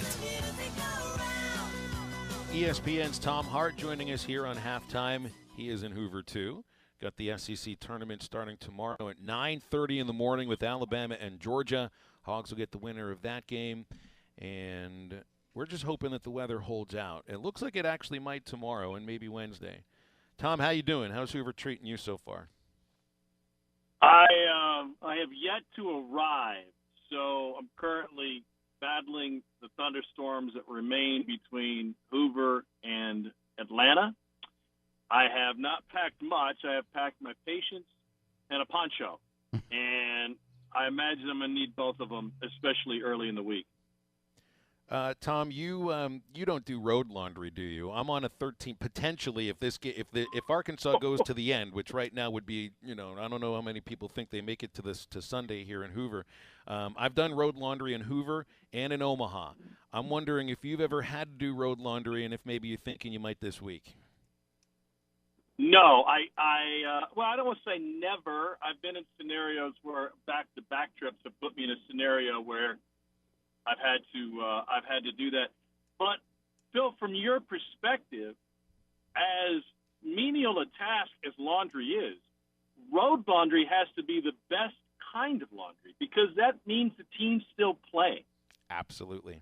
That's what I figured it out in 2018. I want to have a goal every year, and it's to do laundry in some weird laundromat in Omaha, Nebraska. I never realized that was going to be a goal of my life, but now on an annual basis it is. You have figured it out, Tom. Yeah, that's one of the secrets to travel. You can meet people wherever you want. You can meet them at the restaurant, at the bar, or you can run into some folks at the laundromat in random town USA, and you can really get to know the populace of your new city. Well, you've gotten to know Arkansas baseball over the years, and certainly this season too. I know you called one of the games against Ole Miss. You were on Friday's call in their 8-6 loss against Alabama. And what I think we've been used to is there's always been a pitcher, whether it's been a Kevin Kopps out of the bullpen or it's been a starter like a Blaine Knight or an Isaiah Campbell, that has been the steadying force for this pitching staff. And early in the season, Connor Nolan was that guy. He's been shaky recently, and it's kind of, for me right now, Tom, the problems with Arkansas baseball begin and end with starting pitching. You know how starting pitching can be the backbone of a team, and it was for Arkansas for a long time. But right now, that to me is the top reason why they're scuffling a bit. Well, I haven't had the liberty of watching every one of Connor's starts, but watched him as close as I was allowed to get on Friday, and it doesn't really add up. I mean, you've got two pieces. You've got a ground ball pitcher and the best defense in the SEC, one of the best double play combinations in all of baseball. Not just turning the routine ones, but those two guys have the ability to turn top double plays. And Chris Burke and I discussed this on the air the other night. He thought the shift really hurt Connor multiple times. Just seeing eye ground ball after seeing eye ground ball that snuck through, or a guy in the wrong place, and you get burned by a low percentage ground ball the opposite way. To me, that's all. I know it's hard to see the forest for the trees sometimes, but that's a good sign. I mean, he wasn't getting blasted. He didn't give up a line drive after line drive after line drive. And so I think Connor Nolan can still be that consistent force, especially when you get – this is really a new season now, right? I mean, Hoover is – you've got so many different variables from here through the end of the year, through the end of Omaha when a champion is crowned. Hoover is who wants to be there. It really is. It's who wants to be there and win.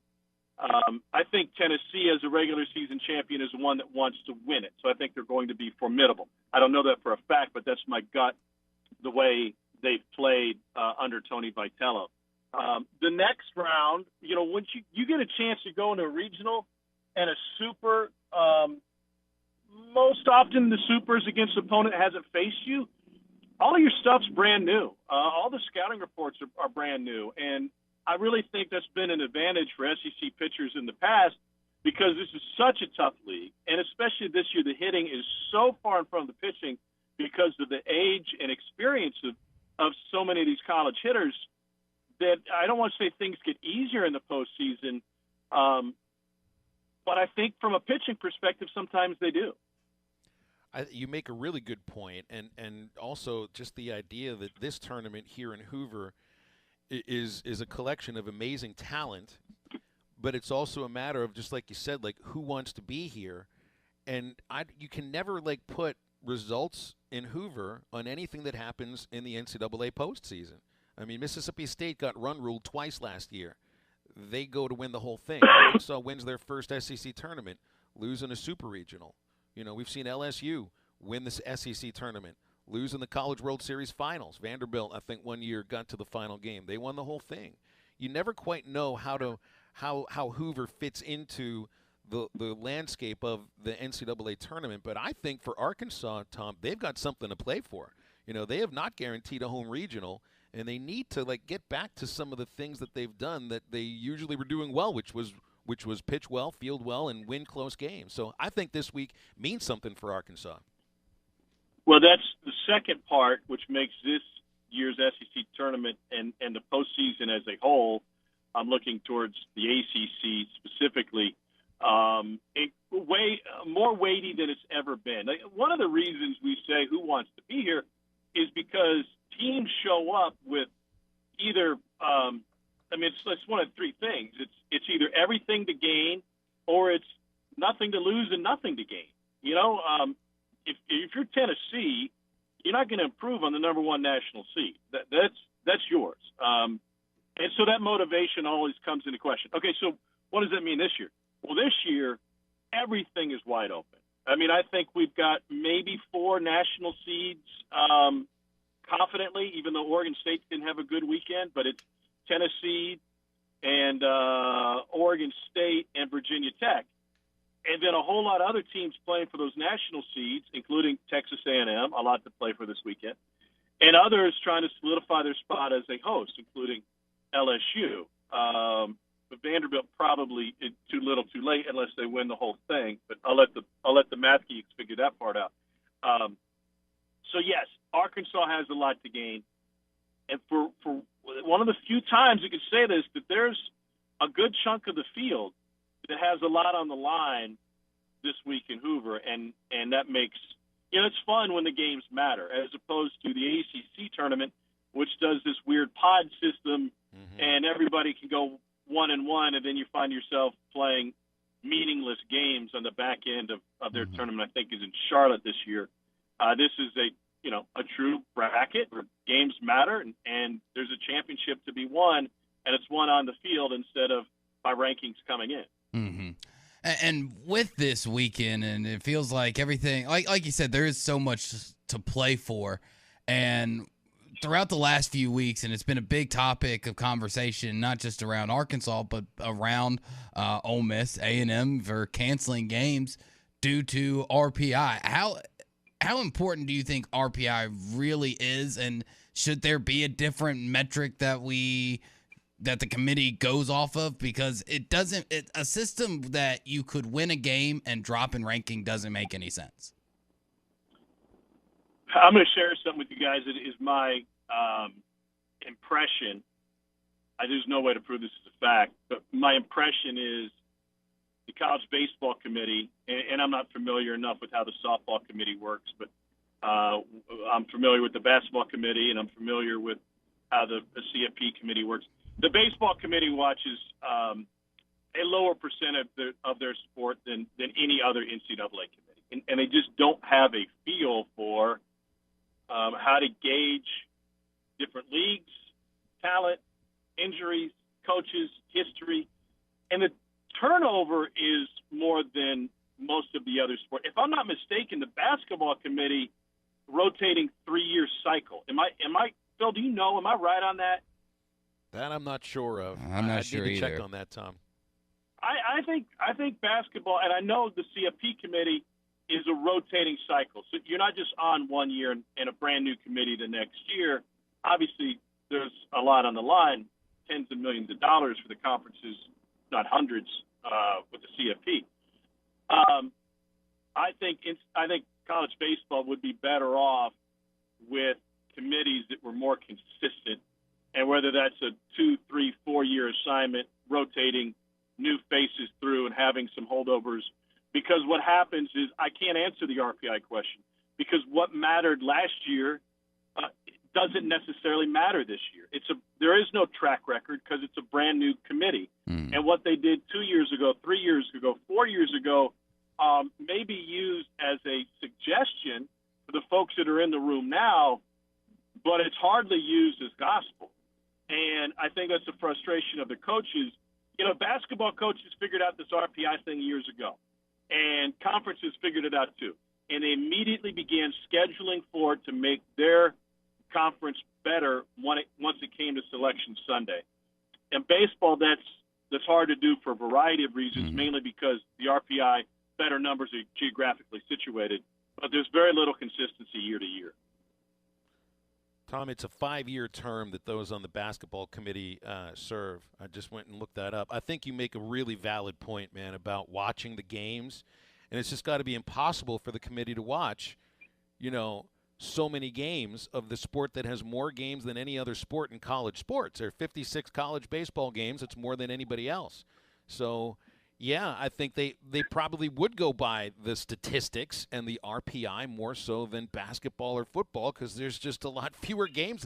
And those college baseball games, you don't have to have me tell you, they take forever sometimes too. So there's just not enough time in the day. And there's another element, which is parity, right? I mean, we generally know who's going to be a strong college basketball program in November, and we certainly know January 1st with few exceptions. The parity in college baseball has been greater this year than I can remember in a long time, which is why so much has yet to be decided right now. In college football, we know how slim the odds are of making it. We know which teams are going to be involved, and so does the committee, right? So they can dial in and focus on a handful of teams and say, yeah, we watched every team start to finish that's under consideration. That's impossible in baseball. Now, that might be the reason, a good reason why we don't seed 1 through 64, but until we get to that point and we continue to seed based on geography and other variables, it will never be an even playing field once you get to the postseason. All right. Hey, last thing, Tom, before we let you go. What are you more excited about, all the Golden Flake chips you can eat or a combination of ice cream sandwich with sun-kissed soda? Because that's mine. Every time I think of SEC tournament, ice cream sandwiches, sun-kissed soda, keep them coming. I'm going to go off the grid with my answer, and what I'm most excited about is DJ Derek. So that guy will be spinning tunes throughout the week. You forgot about DJ Derek, didn't you, Phil? That guy is the one that gives you energy, despite the fact that Sunkist is readily available in Diet Dr. Pepper. He's the one that gives you energy when you had 2 rain delays and an extra inning game, and it's now 2 o'clock in the morning, and you're still calling the game. So my vote goes to the guy on the wheels of steel. I'm changing my vote. I'm going to him too. Thank you for reminding me of that, Tom, and I'll see you at the laundromat, okay? Thanks, gentlemen. Phil, see you soon. Thanks, Tom. You got it. Freshly pressed pants, just so, for Tom Hart. And I forgot about DJ Derek because he's at every Razorback event. He's not at baseball games until we get to the SEC tournament. Hey, don't forget about BUSR.com if you're looking for action on sports, on anything doing in Major League Baseball, the NBA playoffs, NHL playoffs, and, of course, if you like action, you like live casino games. And they've got that going on as well at BUSR.com. Your bets are safe, fun, and secure. And ESPN Arkansas listeners get a 100% deposit bonus by using BUSR.com/morningrush. BUSR.com/morningrush. Bet with confidence. Bet with BUSR. All right, we'll wrap halftime up after the break, so stay with us.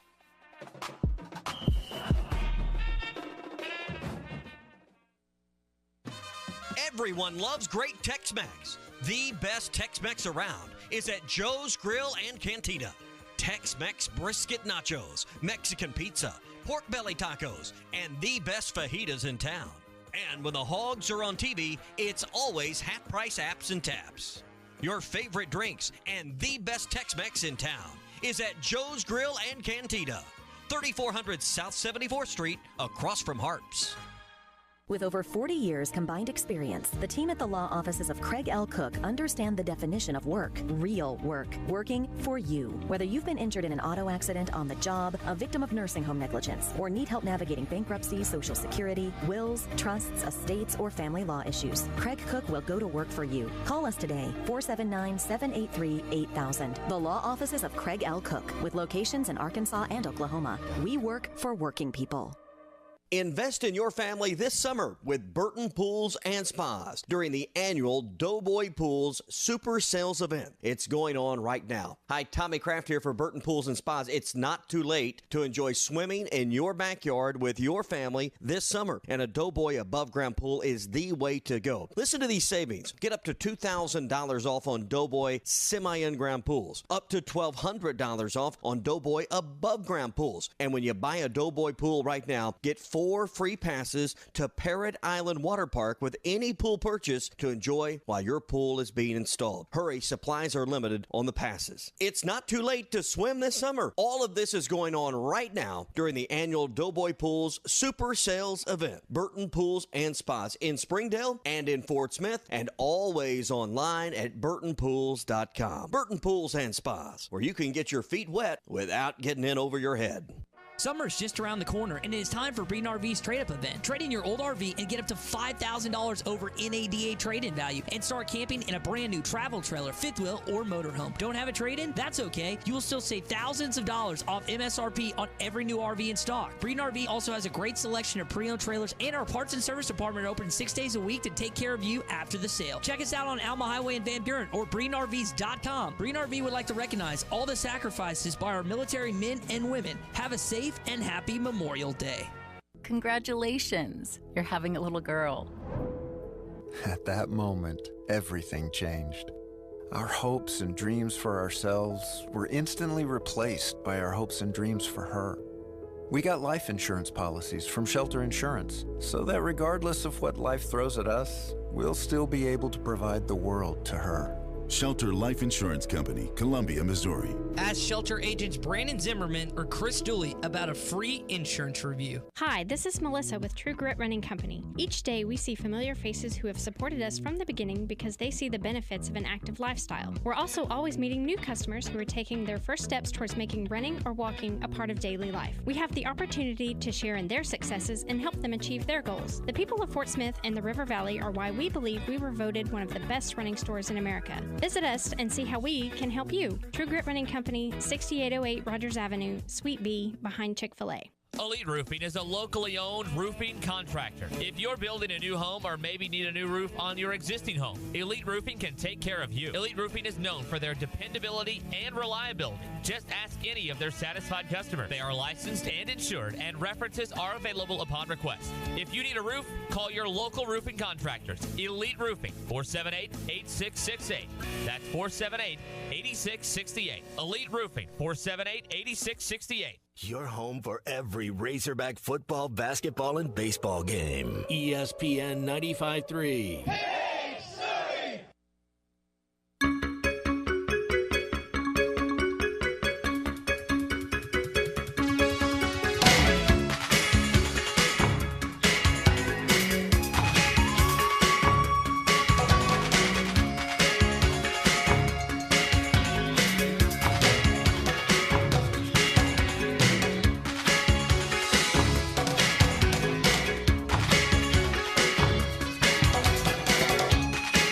Listening to Halftime with Phil Elson, Matty T, and Drew Barrett. Want to jump in the conversation with the guys? Call or text into Halftime at 877-377-6963. All right, time to wrap things up here. All right, who are the Pirates going to lose to today? Colorado Rockies. Not a good team, but certainly good enough to beat a team that is routinely getting pounded by 10 runs or more and now has Yadier Molina making his pitching debut against them. Who had that at the beginning of the season? That Pujols and Molina would make their pitching debuts, and basically the final seasons that they'll ever play together. Probably, we know it's Molina's last year. Now we just need Wainwright Probably to actually get an Pujols' last at-bat one. and hit a home run, but he won't be hitting this year. Can we just put Wainwright behind the plate? Yeah, I'm sure I mean, that's you're a up great- 18-4. Just throw some old gear on him. Let him waddle on out there. If you're going to put Yachty on the mound, you might as well put Wainwright behind the plate. I just think it's hilarious that Pujols makes his pitching debut at age 42, and Molina makes his pitching debut at 39? I think he's 39. Yeah.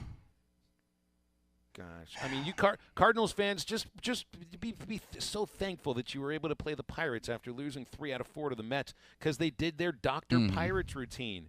They turned into the pediatrician for the sick kid, and they made the sick team well again. That's what they're so good at. They did a good job of that. But, Orioles, they're not losing another game. Won 2 in a row. Yeah, you guys walked are it in front off of the yesterday in the Pirates 11th. now. Yeah, 17 and 25. We're hitting Drew's wearing our his stride. Orioles gear today. Hitting the stride. I thought of you yesterday, Drew, because I went with a couple of the people that work for the baseball team to a Birmingham Barons game yesterday. The White Sox affiliate that plays downtown in a really nice park in downtown Birmingham. They played the Angels AA affiliate, the Rocket City Trash Pandas. Love it. Torrey Hunter's son plays for Rocket City. Really? And I didn't even realize he was playing baseball. I know he played football, but there he was playing center field, and I saw him steal a couple of bases. You know who else they had on that team? Who? They had Rafael Palmeiro's kid on the same team as Torrey Hunter's kid. Anyway, I bring this up because I needed. That's a baseball legacy right there. And can I tell you, like, watching Torrey Hunter Jr. swing, it looks like Torrey Hunter Sr. swing the bat. Good. I was about to ask. What is Palmeiro's kid's name? I can't remember his first name. Anyway, he's got all the same mannerisms of Rafael Palmeiro in the batter's box. With that little front shoulder dip, and I mean everything except the finger wag. I wonder if he wags his finger the same. Finger at people. But I needed something to eat. And lies to Congress. I got myself some soft serve ice cream and a helmet. And here in a game between the White Sox and the Angels affiliates, in a league that doesn't even have the Baltimore Orioles, they handed it to me in a Baltimore Oriole helmet. And it made me think of you. And I didn't want to think of you yesterday, Drew, that's but fine. I did. But I appreciate the sentiment. Well, it was fun yesterday, just kind of kicking back and watching the game and not have to talk all the way through it. I did enjoy that. And the pitch clock, that thing was over in 2.5 hours, man. Gotta love it. I can get with the pitch clock. I can get with you tomorrow, too. So for Drew and Maddie, I'm Phil. Get up, get out, and get better.